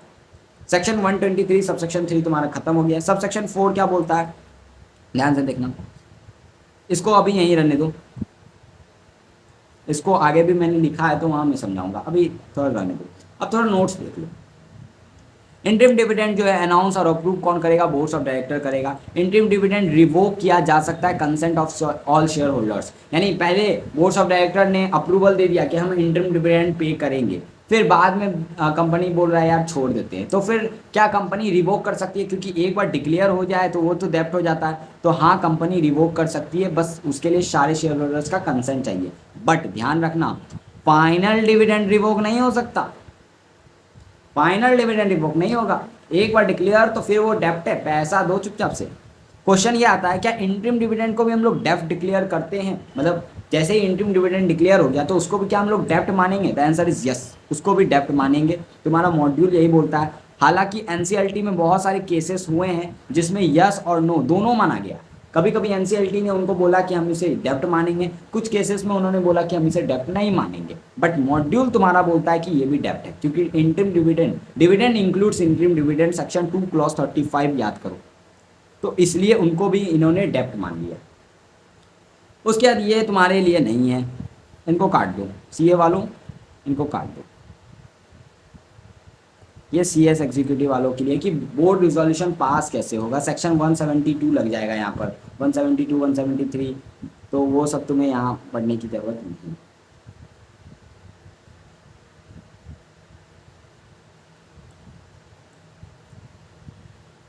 नेक्स्ट क्वेश्चन है कि डिविडेंड जो है वो पेड किस पे होगा। ठीक है, यानी पेड किस वैल्यू पर होगा, फेस वैल्यू पे, मान लो शेयर के वैल्यू 10 रुपये हैं उस पर होगा, या मार्केट वैल्यू पे, कंपनी के मान लो 200 रुपये वैल्यू चल रहे हैं उस पर डिविडेंड दिया जाएगा, या जो पेड अप वैल्यू है उस पर दिया जाएगा। तो देखो डिविडेंड हमेशा फेस वैल्यू पे दिया जाता है, लेकिन मान लो कोई शेयर है जिसमें अभी फुल्ली पेड अप नहीं हुआ है तो फिर पेड अप वैल्यू पे दिया जाएगा। नहीं समझ में आया, एग्जांपल ले रहा हूँ ना, समझ में आएगा, कैसे नहीं आएगा भाई। देखो मान लो मैंने एक शेयर परचेज किए 10 रुपये के 10 आवर्स का, ठीक है, अब मार्केट में उसका वैल्यू हो गया है 200 रुपये। कंपनी डिविडेंड ला रही है और बोल रही है कि हम 10% डिविडेंड देंगे, तो अब ये 10% 10 रुपये का या 200 रुपये का, द आंसर इज सिंपल, ये 10% जो है 10 रुपये का होगा, तो 10 इंटू 1 रुपया आएगा, तो ये 1 रुपये, यानी कंपनी सबको 1 रुपये जो है डिविडेंड देगी। मान लो मैंने 10 रुपये के शेयर्स खरीदे थे 100 को, तो 100 इंटू 1 कर दो, यानी मेरे को 100 रुपये एज अ डिविडेंड मिल जाएंगे। ठीक है, तो कंपनी हमेशा फेस वैल्यू पे डिविडेंड देती है। ठीक है, बट मान लो मैंने 10 रुपये के शेयर्स खरीदे 100 रुपये और मैंने पूरे पैसे दे दिए। लेट सपोज यू, तुमने सेम शेयर्स खरीदे 10 रुपये के ही खरीदे हैं, ठीक है, और तुमने भी 100 शेयर्स खरीदे, बट अभी तुमने पूरे 10 रुपये पे नहीं किए हैं, तुम्हारा पेड अप वैल्यू जो है ना, पेड अप वैल्यू 5 रुपया। तो अब इस सिचुएशन में कंपनी तुमको 10 रुपये पे नहीं देगी, तुमको पेड अप वैल्यू पे देगी। इसका मैं लॉजिक बता रहा हूँ। कंपनी मान लो अगर 10 रुपये में मेरे को 1% दे रही है, 10% दे रही है, यानी 1 रुपया इंटू 100, यानी मेरे को कितने मिल रहे हैं, 100 रुपये। वहीं तुमको अगर 10 रुपये पे कंपनी 10% देगी तो तुमको भी 100 रुपये ही मिलेंगे। मैंने पहले पेज में तुम्हें समझाया है कि डिविडेंड रिटर्न होता है इन्वेस्टमेंट पे। तो अब तुम खुद सोचो, मैंने इन्वेस्टमेंट किया 100 रुपया, मैंने इन्वेस्टमेंट किया 10 रुपया और मेरे को बदले में मिल रहा है 100 रुपया। ठीक है, तुमने इन्वेस्टमेंट अभी बस 5 ही रुपया किया है और तुमको रिटर्न में 100 रुपये मिल रहे हैं। ये तो मेरे साथ अन्याय हुआ है कि नहीं, तुम खुद बोलो। मतलब एक इंसान 1,000 रुपये लगा रहा है, उसको बदले में 1,000 मिल रहा है। मैं भी 1,000 लगा रहा हूँ, मेरे को भी 1,000 मिल रहा है रिटर्न में। बट कोई इंसान है जिसने सिर्फ 500 रुपये लगाया और उसको भी सिर्फ 1,000 रिटर्न मिल रहा है, तो फिर क्या ये मेरे और उसके साथ थोड़ा सा गलत है कि नहीं? आखिर हमने ज़्यादा पैसा लगाया है और उसने कम पैसा लगाया, बट रिटर्न तो दोनों को सेम है। और डिविडेंड है क्या, रिटर्न ऑन इन्वेस्टमेंट। तो यहाँ पर कंपनी ने इस बात को समझा और कंपनी ने बोला अगर फुल्ली पेड अप शेयर्स हैं तो ऑब्वियस सा बात है हमेशा फेस वैल्यू पर ही पैसे दिए जाएंगे। बट अगर पार्टली पेड अप शेयर्स है, यानी अभी पूरे शेयर्स के पैसे नहीं आए हैं शेयर होल्डर से, तो उनको पार्टली पेड यानी 5 रुपये का 10% पे जो है पैसे दिए जाएंगे। अब इसका कैलकुलेशन कर लेना, मैथ मेरा कमजोर है, कैलकुलेटर लेके मैं बैठा नहीं। ये जो चैप्टर है ना, इसमें कैलकुलेशन आ सकता है एग्जामिनेशन में, मैं बता देता हूँ। तो इसलिए एग्जाम में लॉ में भी जो है कैलकुलेटर लेके जाना। अब समझ आया लॉजिक? तुम्हारे एग्जाम में क्वेश्चन आए, तुम्हें आंख बंद करके लिखना है फेस वैल्यू या नॉमिनल वैल्यू। अगर केस लॉ बनकर आता है और यहाँ पे पेडअप वगैरह की बात होती है, तब तुम्हें ये बात लिखनी है अगर शेयर फुल्ली पेडअप नहीं है तो डिविडेंड जो है पेडअप वैल्यू पे होगा। बट जनरल रूल यही है फेस वैल्यू, वहाँ अपना ज़्यादा दिमाग मत लगाना। जब तक क्वेश्चन तुमको दिमाग लगाने नहीं बोले, क्यों अपना दिमाग यूज़ करना है भाई? सिंपल सा बात है। आगे आ जाओ। सेक्शन 123 सबसेक्शन 1 वो क्या बोलता है, sources of dividend for financial year. अब ये जो है ना फाइनल डिविडेंड की बात कर रहा है, फाइनल डिविडेंड। इंटरिम डिविडेंड का सोर्सेस हम लोग समझ चुके हैं। ये जो सबसेक्शन 1 है ये फाइनल डिविडेंड के सोर्सेस की बात कर रहा है कि फाइनल डिविडेंड कहाँ से डिक्लेयर होगा। तो करंट ईयर के प्रॉफिट से हो सकता है, कोई प्रीवियस ईयर का प्रॉफिट है तो वो हो सकता है, ऑलरेडी हम लोग ये जानते हैं। ठीक है, कंपनी फ्री रिजर्व का भी यूज़ कर सकती है। ठीक है, कंपनी फ्री रिजर्व का यूज़ कर सकती है। अब यहाँ पे सेक्शन 2 क्लॉज 43 आता है और वो डिफाइन करता है फ्री रिजर्व। अब फ्री रिजर्व में ये सारे चीज़ इंक्लूड नहीं होंगे, ये बात ध्यान रखना। फ्री रिजर्व होता है वैसे रिजर्व जो कि यूज होते हैं डिस्ट्रीब्यूशन एज डिविडेंड, यानी डिविडेंड पे करने के लिए जो रिजर्व यूज होंगे वो फ्री रिजर्व है। ठीक है, अब फ्री रिजर्व में इन सारी चीज़ों को इंक्लूड नहीं करना है। क्या क्या, कोई अनरियलाइज गेन है, कोई नोटेशनल गेन है, या कोई रीएवैल्यूएशन किया तुमने एसेट्स का उसमें तुम्हें गेन हो रहा है, या फिर कोई कैरिंग अमाउंट जो मेजरमेंट तुमने किया एसेट्स एंड लायबिलिटी में उसमें कोई चेंजेस आ रहा है, तो ये सब जो है फ्री रिजर्व के पार्ट नहीं होते हैं, तो इनको फ्री रिजर्व में इंक्लूड नहीं करना है। ठीक है, तो दो सोर्सेस समझ में आ गया। फाइनल डिविडेंड हमें दो सोर्सेस से पे करने हैं, या तो हम प्रॉफिट करंट ईयर का यूज़ कर सकते हैं या प्रीवियस ईयर का। एक क्वेश्चन ये आता है क्या हम दोनों मेथड यूज़ कर सकते हैं, यानी मान लो 50% हम इसको यूज़ करें, 50% हम इसको यूज़ करें, तो आंसर इज यस बोथ। तुम एक से करो, तुम दोनों से करो, डजेंट मैटर। एक तीसरा और ऑप्शन है कि मनी जो है गवर्नमेंट के द्वारा पेड होगा, जो गारंटी गवर्नमेंट ने किया। कभी कभी जो है ना गवर्नमेंट आती है और बोलती है तुम ये बिजनेस करो, कंपनी बोलता है ठीक है हम ये बिजनेस करेंगे, बट ये बिजनेस बहुत रिस्की है। ठीक है, तो इसमें हम लोग शेयर होल्डर से पैसे लेंगे तो हम उनको डिविडेंड कैसे देंगे? अब प्रेफरेंस वालों को नहीं दोगे तो वोटिंग राइट्स मिल जाएंगे। तो कंपनी बोलता है कि चल कोई दिक्कत नहीं है, तुम ये बिजनेस करो, जितना डिविडेंड होगा उसका सर्टन परसेंटेज मान लो हम तुम्हें गारंटी देते हैं उतना डिविडेंड हम देंगे अगर तुम प्रॉफिट नहीं कमा पाओगे तो यहाँ पर गवर्नमेंट कभी कभी गारंटी भी देती है। तो अगर गवर्नमेंट ने गारंटी दिया तो हम लोग इससे भी जो है डिविडेंड दे सकते हैं। ठीक है, एक प्रोवाइजो है, देख लो कि कंपनी जो है बिफोर डिक्लेरेशन ऑफ डिविडेंड चाहे तो ट्रांसफर कर सकती है रिजर्व में पैसा। मैंने ऑलरेडी तुम्हें समझा दिया है। ठीक है, अभी तक मैं सिर्फ एक ही बात तुम्हें बोल रहा हूँ कि कंपनी प्रॉफिट कमाएगी, डिविडेंड देगी। तुम्हारे मन में डाउट आना चाहिए, मान लो कंपनी ने प्रॉफिट ही नहीं कमाया या कंपनी के पास प्रॉफिट है बट इनएडुकेट प्रॉफिट है, इतना नहीं है कि वो डिविडेंड दे सके, तो उस सिचुएशन में क्या डिविडेंड दिया जाएगा? The answer is yes, dividend दिया जाएगा।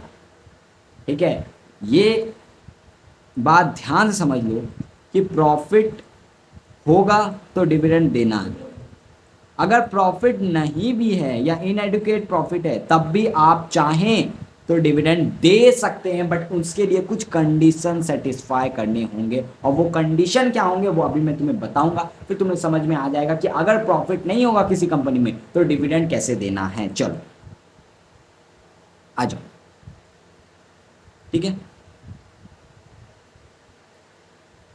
अगर कंपनी के पास प्रॉफिट नहीं है तो कंपनी प्रीवियस ईयर का प्रॉफिट या फ्री रिजर्व यूज करके डिविडेंड दे सकती है, बट कुछ सर्टेन कंडीशन सेटिस्फाई करने के बाद, और ये सर्टेन कंडीशन लिखे हैं rule 3 of companies declaration and payment of dividend rules 2014। ठीक है, अब इसमें कंडीशन क्या है? 4 कंडीशंस दिए हुए हैं। सबसे पहला कंडीशन, जो रेट ऑफ डिविडेंड होगा वो average rate of dividend in last 3 years से ज़्यादा नहीं होना चाहिए। ये बात मैंने इंटरिम वैल्यू में भी तुम्हें समझाया था, ठीक है, कि मान लो पिछले साल तुम्हें 10% करके मिल रहा था, तो तुम्हारा 10% का एवरेज आया, तो इस साल जो डिविडेंड दोगे और मान लो तुम्हें इस साल प्रॉफिट नहीं हुआ है, मान लो तुमको लॉस हो गया है या फिर इनएडुकेट प्रॉफिट है, तो तुम डिविडेंड दे तो सकते हो, बट तुम्हें ध्यान रखना है तुम इस 10% से ज़्यादा नहीं दे सकते, या तो 10% या फिर उससे कम 8, 9 जो भी हो, ठीक है। अब यहाँ पे एक और प्रोवाइजो है वो देख लो। अब मान लो कंपनी ने पिछले 3 साल में कोई डिविडेंड ही नहीं दिया, तो फिर ये कंडीशन अप्लाई ही नहीं होगा, तब एवरेज क्या निकालोगे? 0 ही आएगा, अगर मान लो पिछले 3 साल से कंपनी ने डिविडेंड ही नहीं पे किया। दूसरा कंडीशन, जो भी अमाउंट ड्रॉन होगा एक्यूमुलेटेड प्रॉफिट से, वो जो है एक्सीड नहीं करना चाहिए 10% of paid up share capital plus free reserve. देखो कंपनी के पास इस साल तो प्रॉफिट है ही नहीं या इनएडुकेट प्रॉफिट है, तो कंपनी ऑब्वियस सा बात है, कंपनी के पास देखो 3 option, profit of the current year, या फिर प्रीवियस ईयर का कोई सरप्लस है, फ्री रिजर्व है तो वो यूज़ कर सकती है, या गारंटी। ठीक है, अब मान लो गारंटी कंपनी, अब मान लो कंपनी कोई गवर्नमेंट ने गारंटी नहीं दिया है, ठीक है, मान लो कोई गारंटी नहीं है। दूसरा चीज़, अब इस साल तो प्रॉफिट हुआ ही नहीं है, तो कंपनी के पास एक ही सोर्स ना बच गया, वो क्या बच गया? प्रीवियस ईयर का प्रॉफिट यूज़ करो, फ्री रिजर्व यूज़ करो, कंपनी के पास तो यही ऑप्शन है। अब देखो, तो कंपनी इन फ्री रिजर्व से पैसे निकालेगी, इन सरप्लस से पैसे निकालेगी, तो कंपनी एक चीज़ का ध्यान रखेगी कि 10% of paid up share capital plus free reserve दोनों को जोड़ दो, उसका 10% से ज़्यादा कंपनी नहीं निकाल सकती है, नहीं ड्रॉन कर सकती है। ठीक है, यहाँ तक कोई दिक्कत नहीं है। उसके बाद थर्ड कंडीशन देखो, जो भी अमाउंट यहाँ से निकलेगा ना, वो अमाउंट का पहला यूज होगा set of the current year losses. जो करंट ईयर में लॉसेस हुए हैं उनको पहले सेट ऑफ करना होगा इस पैसे का निकाल कर, और फिर जो बच गया तब उससे हम लोग डिविडेंड देंगे। ठीक है, यहाँ तक कोई दिक्कत है ही नहीं।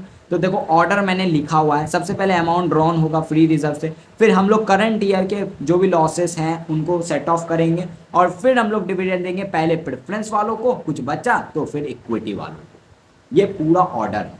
ठीक है, एक इंपॉर्टेंट बात जहाँ पे स्टूडेंट फंस सकते हैं, यहाँ सिर्फ करंट ईयर के लॉसेस हैं, यानी प्रीवियस ईयर के अगर कोई लॉसेस कैरी फॉरवर्ड हुए हैं तो उनको नहीं सेट ऑफ करना है, सिर्फ करंट ईयर के लॉसेस ही सेट ऑफ होंगे। ये बात ध्यान रखना, ये नहीं कि प्रीवियस ईयर के लॉसेस सेट ऑफ कर लेना। तो फोर्थ और आखिरी कंडीशन देखो, जो बैलेंस होगा फ्री रिजर्व में विड्रॉवल के बाद वो 15% से कम नहीं होना चाहिए पेड अप शेयर कैपिटल का, यानी जितना पेड अप शेयर कैपिटल है उसका 15% कम से कम जो है फ्री रिजर्व में रहना चाहिए विड्रॉवल के बाद भी। यानी तुम्हें देखना कैसे है मैं बताता हूँ। सबसे पहले तुम जो भी अमाउंट ड्रॉन करोगे,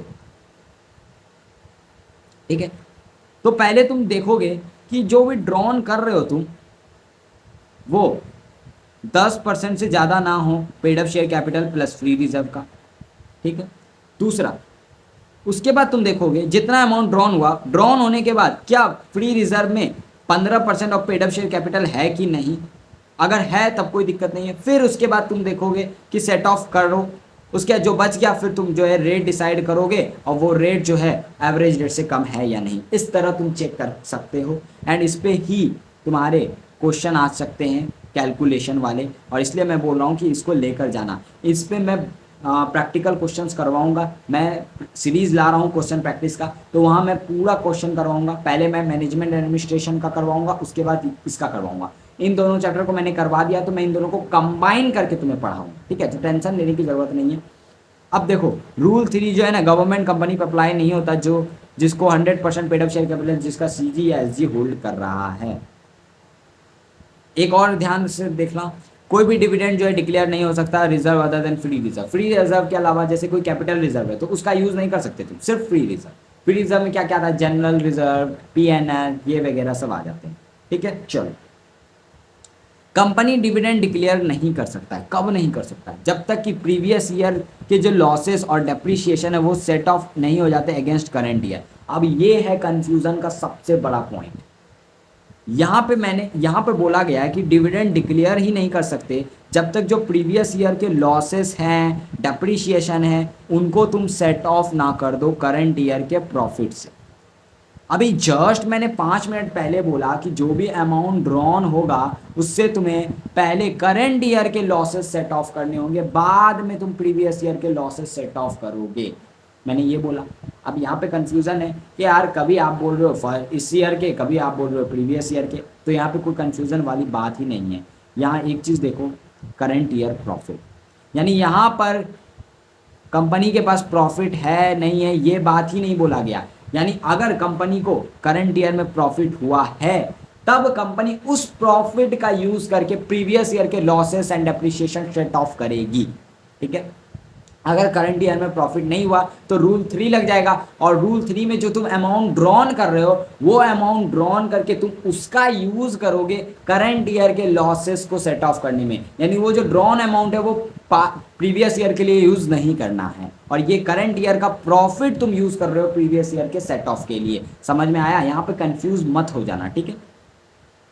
अब यहाँ पे मैंने नोट्स लिखा है कि कैपिटल प्रॉफिट जो है वो डिस्ट्रीब्यूटेबल नहीं होते हैं, तो ये नॉर्मल कोर्स में नहीं अर्न किए जाते, इसलिए इनको डिविडेंड देने के लिए यूज़ नहीं किया जाता है। सेक्शन 123 सबसेक्शन 2 आता है, ये क्या बोलता है कि डिविडेंड कभी भी आउट ऑफ कैपिटल नहीं दिया जा सकता है, ठीक है।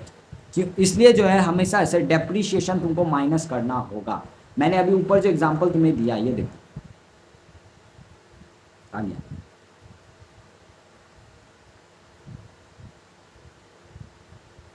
देखो, profit before depreciation interest and tax, पहले मैंने डेप्रिसिएशन माइनस किया, उसके बाद मेरा पैट आया है, यानी डेप्रिसिएशन तुमको माइनस करना ही होगा, क्योंकि डेप्रिसिएशन तुम माइनस नहीं करोगे तो फिर दिक्कत क्या होगा। अभी मैं दिखाता हूँ तुम्हें, नोट्स में लिखा है मैंने, टेंशन नहीं है।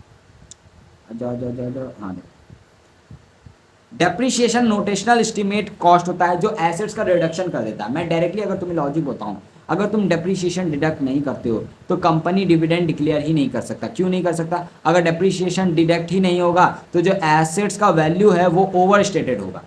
एसेट्स तुम यूज़ कर रहे हो ऑलरेडी, उसका वैल्यू घट चुका है। मैंने आज जो फ़ोन लाया, मैं जैसे फ़ोन लेकर दुकान से निकला उसका वैल्यू घट गया है, वो 50,000 जो है वो 20,000 हो चुका है, ठीक है। तो ऑलरेडी 20,000 हो चुका है, तो वैल्यू ऑफ डेप्रिसिएशन जो है यहाँ पे अगर तुम प्रोवाइड नहीं करोगे तो फिर वैल्यू जो है एसेट्स के वो ओवर स्टेटेड होंगे, और जो प्रॉफिट होगा करंट ईयर का वो भी ओवर स्टेटेड होगा। ये पूरा लॉजिक है, इसलिए डेप्रिसिएशन हमेशा माइनस करना ही है, कंपलसरी है। 2 मिनट का मैं ब्रेक ले रहा हूँ, मेरे को प्यास लग गया, ठीक है, पानी वानी पी के लेता हूँ, फिर हम लोग वापस से स्टार्ट करेंगे। तुम भी 2 मिनट का होल्ड ले सकते हो। तो स्टार्ट करते हैं और इसको अब ख़त्म करेंगे। चलो, यहाँ पे मैंने एग्जांपल दिया हुआ बैलेंस शीट में कि एसेट 10 करोड़ का, अगर तुम इसमें डेप्रिसिएशन चार्ज नहीं करोगे तो ऑब्वियस सा बात है ये 10 करोड़ थोड़ी होगा, 3 साल के बाद इसका वैल्यू घट के 5 करोड़ हो जाएगा, इसलिए यहाँ पर ये ओवर स्टेटेड दिखेगा। तो इसलिए हमेशा डिविडेंड देने से पहले आपको डेप्रिसिएशन माइनस करना होगा। Section 123 subsection 4। अब मैं पहले फिर से बेसिक में आता हूँ। मैंने तुम्हें चैप्टर का नाम बताया declaration and payment of dividend, मैंने ये नाम बताया। अब डिक्लेरेशन क्या होता है, कैसे होता है, ये तुम समझ गए कि डिक्लेयर कैसे कंपनी करेगा, ठीक है। प्रॉफिट होगा तो कैसे होगा, नॉन अगर प्रॉफिट नहीं होता है तो कैसे होगा, प्रोसेस क्या है वो तुम सब समझ गए, कितना % डिक्लेयर होना चाहिए वो सब तुम्हें आ गया। अब हम लोग आगे बढ़ रहे हैं कि पेमेंट कैसे होगा डिविडेंड। डिविडेंड डिक्लेयर हो गया, अब होने के बाद उसका पेमेंट भी तो करना है। अब पेमेंट करने का पूरा प्रोसेस क्या है, अब हम लोग उसको भी समझेंगे। चलो, और हमारा चैप्टर हो जाएगा खत्म। सेक्शन 123 सबसेक्शन 4 जो मैंने वहां पहले छुड़वाया था वो अब यहाँ मैं करवा रहा हूँ। देखो सेक्शन 123 सबसेक्शन 4 क्या बोलता है, जो अमाउंट है डिविडेंड का जैसे ही डिक्लेयर हो गया, डिक्लेयर होने के 5 दिन के अंदर अंदर एक शेड्यूल बैंक अकाउंट होता है, कंपनी अपने नाम पे खुलवाता है, उसमें 5 दिन के अंदर अंदर जैसे ही अमाउंट डिक्लेयर हो गया डिविडेंड का, वो अमाउंट ट्रांसफर हो जाएगा और इस अकाउंट को हम लोग एस्क्रो अकाउंट बोलते हैं। इसमें होता क्या है, कंपनी अपने नाम पे अकाउंट खुलवाता है, जैसे ही डिविडेंड डिक्लेयर हुआ, डिक्लेयर होने के 5 दिन के अंदर अंदर जितना अमाउंट कंपनी को डिविडेंड में देना है वो अमाउंट जो है एस्क्रो अकाउंट में कंपनी जमा करवा देगी। ठीक है, अब ये देखो ये जो सेक्शन है ये अप्लाई नहीं होता गवर्नमेंट कंपनी पे, ये ऑलरेडी हमें पता है। सेक्शन 123 सबसेक्शन 5 ये क्या बोलता है, जो डिविडेंड पेड होगा ना वो सिर्फ रजिस्टर्ड शेयर होल्डर्स को होगा या फिर उसके ऑर्डर पे बैंकर को होगा, यानी जो भी शेयर होल्डर्स का नाम आरओएम में जो भी शेयर होल्डर रजिस्टर है उसको ही सिर्फ डिविडेंड मिलेगा। ठीक है, अब इसका अभी समझ में तुम्हें नहीं आएगा, इसका लॉजिक थोड़ा आगे तुम बढ़ोगे तो फिर तुम्हें खुद ब खुद समझ में आ जाएगा। ठीक है, और एक बात ध्यान रखना, डिविडेंड जब भी पेबल होगा वो कैश में होगा, काइंड में डिविडेंड नहीं दिया जाएगा। मैंने बेसिक में ही तुम्हें समझाया है कि हम कंपनी क्या करता है, कैश बेनिफिट प्रोवाइड करता है, तो हमेशा से डिविडेंड किस में मिलता है, कैश में मिलता है, काइंड में नहीं मिल सकता। अब cash includes cheque warrant electronic mode. ठीक है, बेसिकली कंपनी इलेक्ट्रॉनिकली ही भेज देता है या फिर चेक के थ्रू भेजता है, ये दोनों ज़्यादा यूज होते हैं। सेक्शन 123 सबसेक्शन 6 आता है, वो क्या बोलता है, कंपनी इक्विटी शेयर होल्डर्स को डिविडेंड नहीं दे सकती है अगर उन्होंने कोई डिफॉल्ट किया हो अंडर सेक्शन 73 एंड 74 के अंदर। ठीक है, अनटिल डिफॉल्ट कंटिन्यूज। 73 एंड 74 क्या है, बेसिकली ये डिपॉजिट्स के चैप्टर्स हैं। अगर कंपनी ने डिपॉजिट्स में कोई डिफॉल्ट किया है अंडर सेक्शन 73 एंड 74 और वो डिफॉल्ट अभी तक कंपनी ने सही नहीं किया, ठीक है, अभी डिफॉल्ट कंटिन्यू है, तो जब तक कंटिन्यू है कंपनी जो है इक्विटी शेयर होल्डर्स को डिविडेंड नहीं दे सकती है। ये बात सेक्शन 123 सबसेक्शन 6 बोलता है। अब तुम्हारे मन में यहाँ पे डाउट आना चाहिए कि यहाँ पे सिर्फ equity share holders word use हुआ है, तो क्या यहाँ पे प्रेफरेंस वालों को डिविडेंड कंपनी दे सकती है? क्या कंपनी सिर्फ प्रेफरेंस वालों को डिविडेंड दे सकती है? यहाँ तो सिर्फ इक्विटी वर्ड यूज हुआ है और ये लैंग्वेज बेयर एक्ट की है, मैंने बेयर एक्ट से उठाकर लाया है लैंग्वेज। ठीक है, तो मॉड्यूल भी खोल के देखो, वहाँ सिर्फ इक्विटी वर्ड यूज हुआ है। तो क्वेश्चन ये आता है, क्या प्रेफरेंस शेयर होल्डर्स को कंपनी डिविडेंड दे सकती है कि नहीं? तुम आंसर दो, मन में सोच लो भाई, मेरे को तो पता नहीं तुम क्या आंसर दे रहे हो। The answer is no. क्यों? भले ही सेक्शन 126 सबसेक्शन 6 एक्सप्रेसिवली मेंशन कर रहा है कि जो एक्सप्रेसिवली मेंशन कर रहा है अबाउट इक्विटी शेयर होल्डर्स, ठीक है, बट इंटरप्रिटेशन और रियल लाइफ में जो है कोई डिविडेंड नहीं मिलेगा, ना इक्विटी को ना प्रेफरेंस को।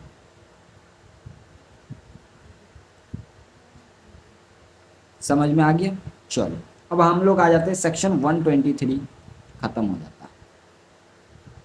124 आ जाते हैं। 124 क्या बोलता है, अब ये पूरा डिक्लेरेशन के बारे में, मतलब पूरा पेमेंट के बारे में। सेक्शन 124 पूरा पेमेंट के बारे में, 123 था पूरा डिक्लेरेशन के बारे में, 124 जो है पूरा पेमेंट के बारे में। देखो सेक्शन 124 क्या बोलता है, डिविडेंड जैसे डिक्लेयर होगा 5 दिन के अंदर एस्क्रो अकाउंट में ट्रांसफर हो जाएगा, वहां से फिर 25 डेज में शेयर होल्डर्स को पे हो जाएगा। यानी कंपनी जिस दिन डिविडेंड डिक्लेयर करेगी उससे 30 दिन के अंदर अंदर कंपनी को पे करना होता है। ठीक है, ये पूरा टाइमलाइन है, कंपनी जिस दिन डिविडेंड डिक्लेयर कर रही है उससे 30 दिन के अंदर अंदर पे करना होता है। और उस टाइमलाइन का, इस 30 डेज का बाइफर्केशन है, पहले 5 दिन में क्या करना है, एस्क्रो अकाउंट में डालना है, फिर वहां से 25 दिन के अंदर अंदर जो है शेयर होल्डर्स को पे कर देना है। इन दोनों को मिला लो तो टोटल 30 डेज ही बनते हैं। ठीक है, अगर कंपनी नहीं पे करती है या क्लेम नहीं होता है विद इन 30 डेज तो ट्रांसफर हो जाता है विद इन 7 डेज एक सेपरेट अकाउंट में, जिसको हम लोग बोलते हैं अनपेड डिविडेंड अकाउंट, यूडीए। ठीक है, अब इसका लॉजिक समझो, यहाँ पर जो ये पेड वर्ड है ना, पेड वर्ड है ना, ये बहुत इंपॉर्टेंट है, यहाँ पर बहुत सारे स्टूडेंट कंफ्यूज होते हैं। चलो मैं तुम्हें थोड़ा सा समझाता हूँ।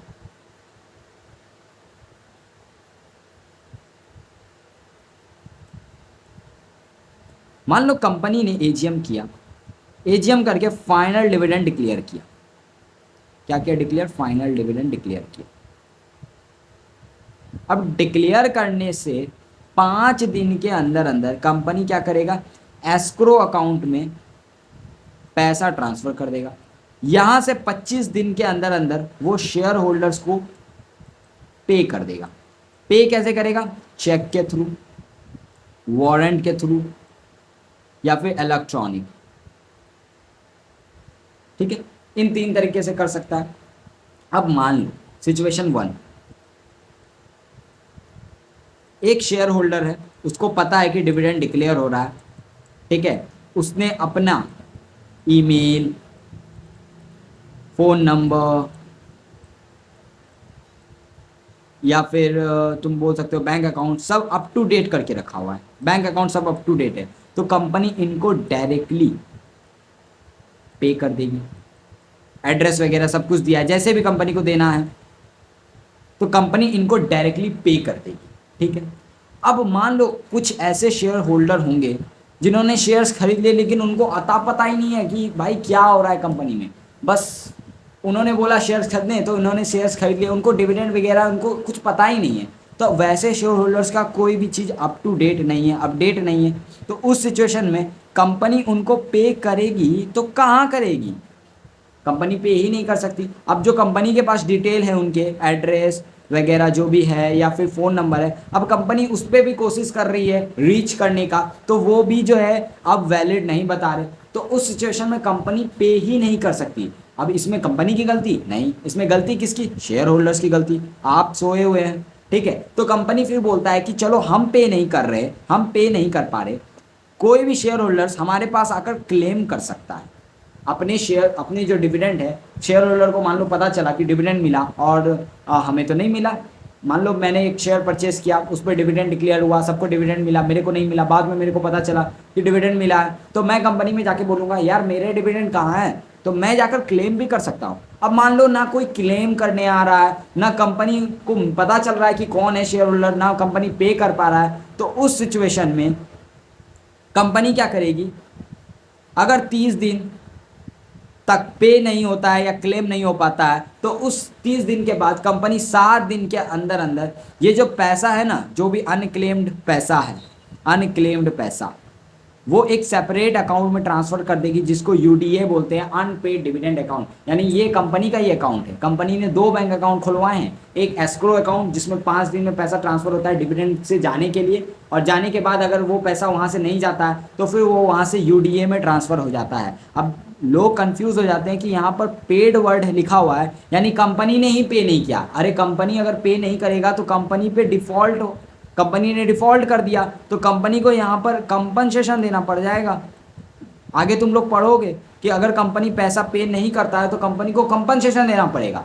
तो यहाँ पर पेड वर्ड इसलिए लिखा हुआ है कि कंपनी तो पे करना चाहता था, बट शेयर होल्डर ही नहीं मिल रहा, कंपनी के पास कोई क्लेम करने नहीं आ रहा। ठीक है, तो वो ट्रांसफ़र कर देगा यूडीए में। उसके बाद जैसे ही ट्रांसफ़र होगा, उसके 90 दिन के अंदर अंदर कंपनी एक स्टेटमेंट बनाएगा जिसमें नाम, लास्ट नोन, एड्रेस और सब कुछ जो है ये वेबसाइट पे डाल देगा।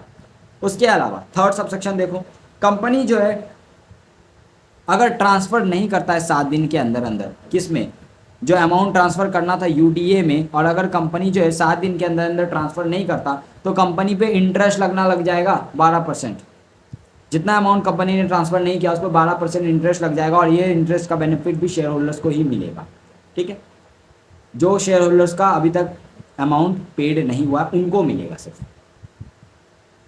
कोई भी पर्सन जिसको जो इंटाइटल है इस डिविडेंड को, वो अप्लाई कर सकता है कंपनी के पास जाकर, यूडीए से जो है पैसे ले सकता है। यानी मान लो 30 दिन में शेयर होल्डर को नहीं मिला, पैसा ट्रांसफ़र हो गया अनपेड डिविडेंड अकाउंट में, तो अब भी शेयर होल्डर्स जा सकते हो और इस अकाउंट से भी पैसे ले सकते हैं। ठीक है, पैसे तो उनके हैं भाई। चलो, अब अमाउंट क्लेम करना रहता है यूडीए से 7 सालों के अंदर अंदर। जैसे ट्रांसफ़र हुआ उससे 7 ईयर, कॉन्जिक्यूटिव 7 ईयर, लगातार 7 साल तक में कभी भी शेयर होल्डर्स जो है कंपनी के पास जाकर क्लेम कर सकते हैं कि मेरा डिविडेंड होगा, इस साल मिला था, अभी तक दिया नहीं, यूडीए में पड़ा होगा, मेरे को दे दो, तो कंपनी दे देगी। बट मान लो 7 साल तक भी कोई पैसे लेने नहीं आया, तो फिर कंपनी पता है क्या करेगी? अमाउंट ट्रांसफ़र कर देगी आईईपीएफ में। अब ये आईईपीएफ क्या है? सेक्शन 125 में पढ़ाऊंगा, इसी में आईईपीएफ को डिफाइन किया गया। अगला सेक्शन यही है ठीक है, तो कंपनी क्या करेगी, आईपीएफ अकाउंट में जो है ट्रांसफर कर देगी अगर 7 सालों तक भी कोई यूडीए से भी पैसा क्लेम नहीं करता। ठीक है, उसके बाद कंपनी जैसे ही ट्रांसफर करेगी तो एक स्टेटमेंट देगी, अथॉरिटी को भेजेगी, आईपीएफ अथॉरिटी को भेजेगी कि देखिए हम इतना अमाउंट आपको ट्रांसफर कर रहे हैं, और ये जो स्टेटमेंट जाता है वो आईपीएफ फॉर्म 1 में जाता है। स्टेटमेंट जो है मिलता है तो अथॉरिटी इन रिटर्न में जो है इसका रिसिप्ट दे देती है, और ये एविडेंस होता है कि पैसा कंपनी ने ट्रांसफर कर दिया है। ठीक है, अब यहाँ पे रूल 5 आ जाता है। रूल 5 क्या बोलता है कि एजीएम के विद इन 60 डेज कंपनी को फर्निश करना पड़ता है एक स्टेटमेंट, और वेबसाइट में शो भी करना पड़ता है, और डिटेल देना पड़ता है कि कितने अमाउंट अनक्लेम्ड है या अनपेड है लास्ट 7 ईयर्स में। ठीक है, वो सारा कुछ डिटेल रहता है, और ये आईपीएफ फॉर्म 2 में होता है। चलो, यहाँ तक कोई दिक्कत नहीं। सब सेक्शन 6 आ जाता है, वो क्या बोलता है, जिन शेयर्स पे डिविडेंड क्लेम नहीं किया गया है लास्ट 7 ईयर्स में, तो वो शेयर्स भी ट्रांसफर हो जाते हैं आईपीएफ को। यानी कंपनी अमाउंट तो ट्रांसफर करता ही है डिविडेंड का, उसके साथ साथ कंपनी क्या करता है, शेयर्स भी ट्रांसफर कर देता है अगर 7 सालों तक उस शेयर्स पे डिविडेंड कभी क्लेम ही नहीं हुए हैं। लेकिन ध्यान रखना, अगर क्लेमेंट ने कभी भी क्लेम किया हुआ है, ओ ये बात मैंने लिखा ही नहीं, हाँ यहाँ लिखा है, सॉरी, देखो वो प्रोवाइजो पे मैं आता हूँ, पहले यहाँ ध्यान रखना। अगर कभी भी डिविडेंड क्लेम हुआ है किसी भी शेयर्स पे ड्यूरिंग 7 ईयर्स, मान लो एक शेयर होल्डर है, ठीक है, 1 साल, 2 साल, 3 साल, 4 साल, 5 साल, 6 साल, 7 साल, मान लो शेयर होल्डर है, ठीक है, उसने दूसरा साल डिविडेंड क्लेम किया, बाकी के साल डिविडेंड क्लेम नहीं किया, तो उसके शेयर्स ट्रांसफर नहीं होंगे। कभी भी अगर पिछले 7 सालों में उसने डिविडेंड क्लेम किया है तो उसके शेयर्स आईपीएफ को ट्रांसफर नहीं होंगे। प्रोवाइजो ये है कि जो क्लेमेंट है, यानी जिसका पैसा है डिविडेंड का, जिसका पैसा है, जो शेयर होल्डर का पैसा है, वो क्लेम कर सकता है ये ट्रांसफर्ड शेयर वापस। ठीक है, ऐसा नहीं है कि अगर शेयर आईपीएफ को ट्रांसफर हो गए तो तुम्हारे शेयर्स गए, नहीं, तुम्हारे शेयर्स तुम वापस क्लेम कर सकते हो। चलो, सेक्शन 124 अगर तुम कंप्लाई नहीं करोगे तो पेनल्टी कंपनी पे 1 lakh plus 500 rupees per day करके maximum 10 lakh, officer in default पे मिनिमम 25,000, 100 रुपीज़ पर डे करके मैक्सिमम 2 लाख। चलो, सेक्शन 126 आ जाता है। ये क्या बोलता है, अब ये जो है ना पहले वाले चीज़ से कनेक्ट होगा जो मैंने बताया था कि मैंने अभी इसी क्लास में तुम्हें समझाया कि पैसे जो भी पे होंगे, सॉरी, जो डिविडेंड पेड होंगे वो किस पे होंगे, वो रजिस्टर्ड शेयर होल्डर को होंगे। मैंने अभी तुम्हें थोड़ी देर पहले बताया कि तुम्हें ये समझ में आ जाएगा, रजिस्टर्ड शेयर होल्डर को पे होंगे। ठीक है, मैंने ये बात बोली तुम्हें, अब वही थोड़ा सा यहाँ पे तुम्हें समझना है। देखो, मान लो मैंने अपने शेयर्स बेच दिए, ट्रांसफर कर दिए, मैं ट्रांसफरर, तुम ट्रांसफरी, मैंने अपने शेयर्स तुमको ट्रांसफर कर दिए, तो मैंने एक ट्रांसफर डीड वगैरह साइन किया होगा। ठीक है, अब तुम शेयर कैपिटल में पढ़ोगे कि कंपनी में जब शेयर्स ट्रांसफर होते हैं तो शेयर होल्डर क्या करता है, ट्रांसफर डीड वगैरह बनाता है और ट्रांसफरर उस पर साइन करता है, ट्रांसफरी उस पर साइन करता है। फिर ट्रांसफरी ना ये जो डीड वगैरह है, other important document share capital में मैं समझाऊंगा, वो सारे डॉक्यूमेंट तुमको कंपनी के पास भेजने होते हैं, और कंपनी कुछ टाइम लेता है इस रजिस्ट्रेशन को रजिस्टर करने में। तो जब तक कंपनी इसको रजिस्टर नहीं करती तो कंपनी के रिकॉर्ड में ऑनर कौन है, ट्रांसफरर। अगर रजिस्ट्रेशन नहीं हुआ है अभी तक, रजिस्ट्रेशन अभी तक नहीं हुआ है, तो कंपनी क्या करेगी, ये जो डिविडेंड अमाउंट है ना उठा के सीधा यूडीए में डाल देगी। अब देखो, ट्रांसफरर ने ट्रांसफर दे दिया है, ट्रांसफरी में अभी रजिस्टर हुआ नहीं है, तो कंपनी को बाकायदा पैसे तो ट्रांसफरर को देना चाहिए। अब लेकिन ट्रांसफरर तो ऑनर ही नहीं है, तो फिर कंपनी का दिमाग घूमेगा, कंपनी बोलेगी सीधा यूडीए में पैसा ट्रांसफर कर दो। ठीक है, किस में ट्रांसफर कर दो, यूडीए में ट्रांसफर कर दो। बट अगर ट्रांसफरर राइटिंग में लिखकर ये बोल दे कि डिविडेंड जो है ट्रांसफरी को दे दो, इसको हम लोग मैंडेट बोलते हैं, अगर वो लिख कर दे दे कि यार पैसे भले ही मेरे हैं, ठीक है, बट यूडीए में क्या ट्रांसफर करोगे, सीधा जो है तुम ट्रांसफरी को दे दो, लिखकर अगर वो मैंडेट दे दे तो फिर पैसा ट्रांसफरी को मिल जाएगा, इवन रजिस्टर नहीं हुआ है तब भी। ठीक है, कंपनी टेम्प्रोरी होल्डिंग लगा सकती है कोई भी राइट इशू या बोनस इशू अगर इशू कर रही है, जब तक कि रजिस्टर में नाम रजिस्टर ना हो जाए। ठीक है, बस इतना सा सेक्शन 126 बोलता है, और बस इसमें कुछ है ही नहीं। अब आ जाता है हमारा सेक्शन 27 जो बात करता है पनिशमेंट्स के बारे में। कंपनी अगर 30 दिन के अंदर पोस्ट नहीं कर पाती है डिविडेंड वारंट, यानी कंपनी पे नहीं कर पाती है 30 दिन के अंदर, मैंने अभी तुम्हें बताया था कि वहाँ पे पेड वर्ड ये नहीं है कि कंपनी नहीं पे कर पा रही, अगर कंपनी नहीं पे कर पाएगी तो फिर कंपनी पे पनिशमेंट है, एवरी डायरेक्टर पे इम्प्रूवमेंट अप टू 2 ईयर्स, जिनको ये बात पता है, और fine 1,000 rupees per day till default तक। ठीक है। तो कंपनी अगर नहीं पे कर पाएगी, 30 दिन में पोस्ट नहीं कर पाएगी, तो कंपनी के तो लेने के देने हैं। तो वहाँ पे पेड वर्ड जो यूज हुआ है वो यानी ये बता रहा है कि कंपनी पे करना चाहती है, शेयर होल्डर्स ही नहीं मिल रहा। ठीक है। अगर कंपनी ने 30 दिन के अंदर अंदर पोस्ट कर दिया, 30 दिन के अंदर अंदर चेक वगैरह वारंट वगैरह जो भी है पोस्ट कर दिया है, भले ही शेयर होल्डर्स को 30 दिन के बाद मिले, कोई दिक्कत नहीं है, कोई पनिशमेंट कंपनी पे नहीं लग रहा। यानी कंपनी को अपने 30 दिन के अंदर अंदर पोस्ट करना होगा, उसके बाद शेयर होल्डर को मिले ना मिले, नहीं रिसीव हो रहा है, तो फिर कंपनी पे पेनल्टी नहीं लगेगा। आगे आ जाओ। कंपनी को इंटरेस्ट भी देना पड़ सकता है, लाइबल इंटरेस्ट 18% पर एनम के लिए। ठीक है, एक 12% का रेट था और यहाँ 18% का रेट है। अब कुछ कुछ एग्जम्पशन है पनिशमेंट में, यानी कभी कभी कंपनी को पनिशमेंट नहीं भी होगा अगर कंपनी ने 30 दिन के अंदर नहीं दिया तो। ठीक है, कब कब? ऑपरेशन ऑफ लॉ के कारण जो है कंपनी जो है 30 दिन में ट्रांसफर नहीं कर पा रहा, या शेयर होल्डर्स ने बोला हुआ है कि हमको इसी मेथड से पेमेंट दो, और वो मेथड अभी कंपनी कंप्लाई नहीं कर सकता कोई कारण से। ठीक है, उसके बाद डिस्प्यूट है रिगार्डिंग राइट टू रिसीव। अब किसको मिलना है उस शेयर पे डिस्प्यूट हो रहा है, तो कंपनी क्या करेगी? होल्ड कर देगी। 30 दिन में नहीं देगी तो उस पर पेनल्टी नहीं लगेगा। ठीक है, डिविडेंड जो है वो लॉफुली एडजस्टेड है against any sum due from shareholder. Main point यही है। मान लो कंपनी में, ठीक है, शेयर होल्डर है और शेयर होल्डर ने कुछ कर्जे लिए हुए हैं कंपनी से, तो कंपनी जो है अगर डिविडेंड पे कर रही है तो कंपनी चाहे तो सेट ऑफ कर सकती है, यानी बोल सकती है आपने इतने रुपए लिए थे, डिविडेंड इतने रुपए के हैं, तो हम आपके इतना रुपए काट रहे हैं, तो आपको कोई डिविडेंड नहीं देंगे। ठीक है, और कोई भी जस्ट एंड इक्विटेबल ग्राउंड, ये पॉइंट्स जो है ना पांचों एक बार मॉड्यूल से पढ़ना, इसकी लैंग्वेज एग्जाम में आ सकते हैं। ठीक है, चलो अब सेक्शन 127 जो है निधि कंपनी पे भी अप्लाई होता है, ध्यान से देखना। अगर डिविडेंड निधि कंपनी को मिल रहा है, एक निधि कंपनी से याद आया, रुको पहले यहाँ लिखो, ये लिख लेना, मैं लिखना भूल गया नोट्स में। ठीक है, इंपॉर्टेंट है, लिख लेना। सेक्शन 8 कंपनी के मेंबर्स को डिविडेंड नहीं मिलता है।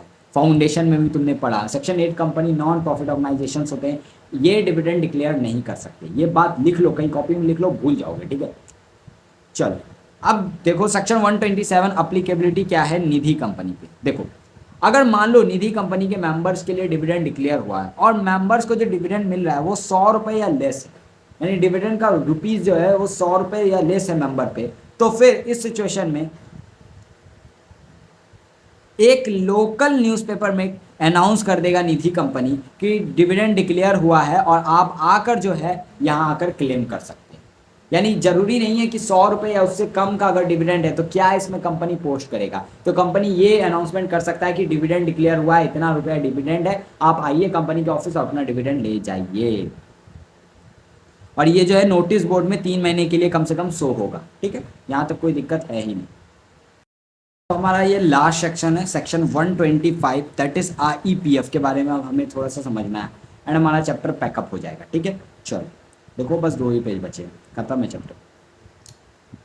IEPF है क्या? इसका अगर फुल फॉर्म देखो, मतलब पूरा नाम देखो, तो investor education and protection fund इसका नाम है। ठीक है, अब ये बेसिकली CG ने इस्टेब्लिश किया है, सेंट्रल गवर्नमेंट ने ये अथॉरिटी बनाया है, ये फंड बनाया है, और ये बेसिकली काम करता है, प्रमोट करता है इन्वेस्टर का एजुकेशन और अवेयरनेस, यानी इन्वेस्टर को एजुकेट करता है, उनको अवेयर करता है कि कैसे इन्वेस्टमेंट करना है, इसका बेसिकली ये काम है।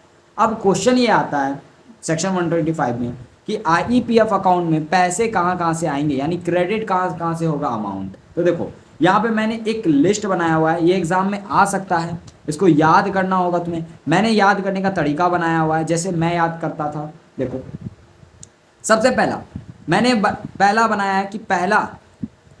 मैंने बनाया कि सबसे पहला पैसा आ सकता है सेंट्रल गवर्नमेंट या स्टेट गवर्नमेंट से, यानी पहला पैसा जो है वो गवर्नमेंट से आएगा। अब गवर्नमेंट से कहाँ कहाँ से आएगा? ग्रांट से, डोनेशन से, या फिर general reserve accounts of central government से पैसा ट्रांसफर होगा। यानी गवर्नमेंट से 3 तरीके से पैसे आ सकता है, ग्रांट, डोनेशन और general reserve account of central government. ठीक है, वहीं दूसरा तरीका है इसमें पैसे आने का कंपनी, इसमें कंपनी से भी पैसे आ सकते हैं, क्रेडिट हो सकते हैं, और ऑलरेडी हमने बहुत सारे तरीके पढ़े, मतलब कहाँ से पैसे आएंगे। अंडर सेक्शन 124 UDA से ट्रांसफर होगा, अंडर सेक्शन 38 सब सेक्शन 4 से ट्रांसफर होगा। अब ये क्या है? ये बेसिकली डिसऑर्ज अमाउंट के बारे में बात करता है। ठीक है, ये अभी यहाँ तुम्हें पढ़ने की ज़रूरत नहीं है, प्रोस्पेक्टस वाले चैप्टर में है, तो बस समझ जाओ कि सेक्शन 38 से पैसे आ रहे हैं। ठीक है, application money due for refund and not claim for 7 year, ये समझो क्या है। मान लो मान लो शेयर्स इशू हुए कंपनी ने, सारे लोगों ने एप्लीकेशन मनी दिया, अब कुछ को शेयर्स अलाउट हो गए, कुछ के लिए रिजेक्ट हो गए, तो जो रिजेक्ट हुए तुमने अकाउंट्स में भरा, उनके जो एप्लीकेशन मनी है वो पैसा रिफंड कर दिया जाता है। तो अब कंपनी ने वो पैसा रिफंड किया, अब जिस शेयर होल्डर्स को वो रिफंड कर रहे हैं, मतलब शेयर होल्डर तो नहीं है, जिसने अप्लाई किया, अप्लीकेंट को रिफंड कर रहे हैं, अब वो अप्लीकेंट मिल ही नहीं रहा। अब अप्लीकेशन मनी कंपनी तो रिफंड करना चाह रहा है, बट जो अप्लीकेंट है वही नहीं मिल रहा। तो उस सिचुएशन में वो क्या करेगा, वो 7 सालों तक वो अप्लीकेशन मनी रखेगा अपने पास, और 7 साल में भी कोई क्लेम करने नहीं आया तो वो आईईपीएफ में ट्रांसफर कर देगा। कोई मैच्योर डिपॉजिट है, डिवेंचर है, इंटरेस्ट है उस पर, या redemption of preference share holder है, सेम उसी के जैसा 7 साल रखा जाएगा कंपनी के द्वारा। अगर कोई आया ही नहीं लेने, या कंपनी को भी नहीं मिल रहा है, तो फिर कंपनी क्या करेगा, आईपीएफ में ट्रांसफर कर देगा। तो दूसरा तरीका है अमाउंट क्रेडिट होने का कि कंपनी से क्रेडिट हो। अब आ जाता है सेल, थर्ड क्या है, सेल। ठीक है, इनकम आया सेल होने से, इन्वेस्टमेंट फंड ने कोई इन्वेस्टमेंट बेच दिया तो उसके सेल से पैसे आए। ठीक है, उसके अलावा cell proceed of fractional share arising out of bonus issue merger and amalgamation for 7 year. Company ने मान लो बोनस शेयर इशू किया, अब बोनस शेयर का जब कैलकुलेशन होता है तो मान लो किसी शेयर होल्डर का आया कि उसको 2.9998 शेयर्स दिए जाएंगे। अब शेयर्स जो है ये 9.98, अब ये शेयर्स दिए कैसे जाएंगे। ठीक है, क्योंकि शेयर्स तो कम से कम 1 में जाते हैं, ऐसा डेसिमल में शेयर्स तो दिए नहीं जाते। तो कंपनी क्या करती है, 2 शेयर्स जो है ना वो पे कर देती है, 2 शेयर्स दे देती है शेयर होल्डर को, और 0.98 जो है वो कैश में दे देती है। क्या ये चीज़ का एंट्री तुमने अकाउंट्स में किया, हाँ बिल्कुल किया है। ठीक है, तो कंपनी के पास इस तरह बहुत सारे फ्रैक्शनल शेयर्स जमा हो जाते हैं। तो कंपनी ये छोटे छोटे फ्रैक्शनल शेयर्स भी क्या करती है, 7 सालों के बाद एक जगह जमा करके आईईपीएफ को दे देती है। किसको दे देती है, आईईपीएफ को, और आईईपीएफ उसको एक में एक कर कर बेच देता है, और बेच कर जो भी पैसा आता है वो भी इस आईपीएफ अकाउंट में क्रेडिट हो जाता है। ठीक है, अदर कोई भी अमाउंट अगर सेल वगैरह से हुआ तो याद करने का तरीका बस ध्यान रखना कि आईपीएफ में जो है ना 3 जगह से पैसे आते हैं, गवर्नमेंट से आते हैं, कंपनी से आता है और सेल से आता है। गवर्नमेंट में क्या क्या, ग्रांट, डोनेशन, जनरल रिजर्व। ठीक है, कंपनी से क्या क्या, कंपनी से तो तुम्हें याद ही होगा, यूडीए से आता है एप्लीकेशन मनी, डिपॉजिट, डिवेंचर, ठीक है, प्रेफरेंस शेयर होल्डर, ये सारे। और सेल से अगर कंपनी फंड ने कोई इन्वेस्टमेंट बेचा है या फिर फ्रैक्शनल शेयर्स बेचा है तो उससे, या अदर अमाउंट। ठीक है, चलो अब दूसरा क्वेश्चन सेक्शन 125 हमसे पूछता है कि ये आईपीएफ अकाउंट में जो फंड है उसमें पैसे आए, क्रेडिट हुए, अब इस पैसे का यूज़ कहाँ करेंगे, यूटिलाइज कहाँ करेंगे इस पैसे को। तो उसका भी यहाँ पर तुम्हें लिस्ट दिया गया है कि कहाँ कहाँ यूज़ करेंगे। सबसे पहले तो रिफंड में यूज़ करेंगे। ठीक है, मान लो किसी के शेयर्स या किसी के डिविडेंड के अमाउंट ट्रांसफ़र हुए हैं आईपीएफ में, अब उसको पता चला कि मेरे अमाउंट ट्रांसफ़र है आईपीएफ में, तो वो जो है आईपीएफ से जाकर अपने डिविडेंड के पैसे ले सकता है। ये बात ध्यान रखना, कुछ स्टूडेंट को ये डाउट है कि एक बार अगर डिविडेंड का अमाउंट आईपीएफ में ट्रांसफ़र हो गया तो फिर शेयर होल्डर्स ये डिविडेंड का अमाउंट क्लेम नहीं कर सकते। ऐसा बिल्कुल नहीं है, डिविडेंड का अमाउंट वो आईपीएफ अकाउंट से जाकर क्लेम कर सकते हो। उसके लिए उनको आईपीएफ फॉर्म नंबर 5 फिल करना होता है, तुम्हारे सी एंटर के मॉड्यूल में नहीं दिया गया है, फॉर्म 5 रहता है। ठीक है, वो फिल करने के बाद जो है तुम आईपीएफ से भी पैसे ले सकते हो। अब ध्यान रखना, तो वो आईपीएफ अकाउंट में जो भी पैसे होंगे वो यूज़ होंगे रिफंड करने में। ठीक है, दूसरा इन्वेस्टर के एजुकेशन को प्रमोट करने के लिए, जिसका नाम से ये बना है, ऑब्वियस सा बात है प्रमोशन के लिए यूज़ होंगे। फिर यहाँ पे सेक्शन 38 वाला बात बोल रहा है, देख लो, कोई डिसऑर्ड अमाउंट है तो वो यूज़ होगा डिस्ट्रीब्यूट करने के लिए इन्वेस्टर जिसको सफर्ड हुआ है लॉस। अब डिसऑर्ड अमाउंट क्या होता है, देखो मैं थोड़ा सा सिंपल में बता देता हूँ, ज़्यादा मैं डीप में नहीं जाऊँगा। मान लो किसी ने कोई काम गलत किया, फ्रॉड किया, ठीक है, और उस फ्रॉड से कोई डिसऑर्ड अमाउंट, ठीक है, डिसऑर्ड अमाउंट जो है मतलब फ्रॉड से जो है पैसे कमाए जिससे इन्वेस्टर को सफ़र हुआ, तो फिर कंपनी क्या करेगी, वो डिसऑर्ड अमाउंट जो है कोर्ट जो है उससे बोलेगा कि ये अमाउंट हमें वापस दो, और वो जो है इन्वेस्टर को डिस्ट्रीब्यूट कर देगी जिनको लॉस हुआ है। ठीक है, अभी इतना ही समझो। मेन इसका सेक्शन 38 सब सेक्शन 4 जब आएगा तो मैं डिटेल में करवाऊंगा, अभी तुम्हें इतना ही समझने की ज़रूरत है, ज़्यादा इसमें दिमाग मत लगाओ। ठीक है, चलो फिर लीगल एक्सपेंसेस का रिम्बर्समेंट में भी यूज़ हो सकता है अंडर सेक्शन 37 टू 45। ठीक है, और अदर कोई भी पर्पस के लिए, बस इतना सा है। तो यूटिलाइज तो बहुत कम है, मेन तुम्हें याद रखने में दिक्कत थोड़ी ये हो सकती है क्रेडिट वाला। अब यहाँ पे थोड़ा सा और बातें लिखी हुई है, बाकी तो कुछ है नहीं, चैप्टर ख़त्म हो चुका है।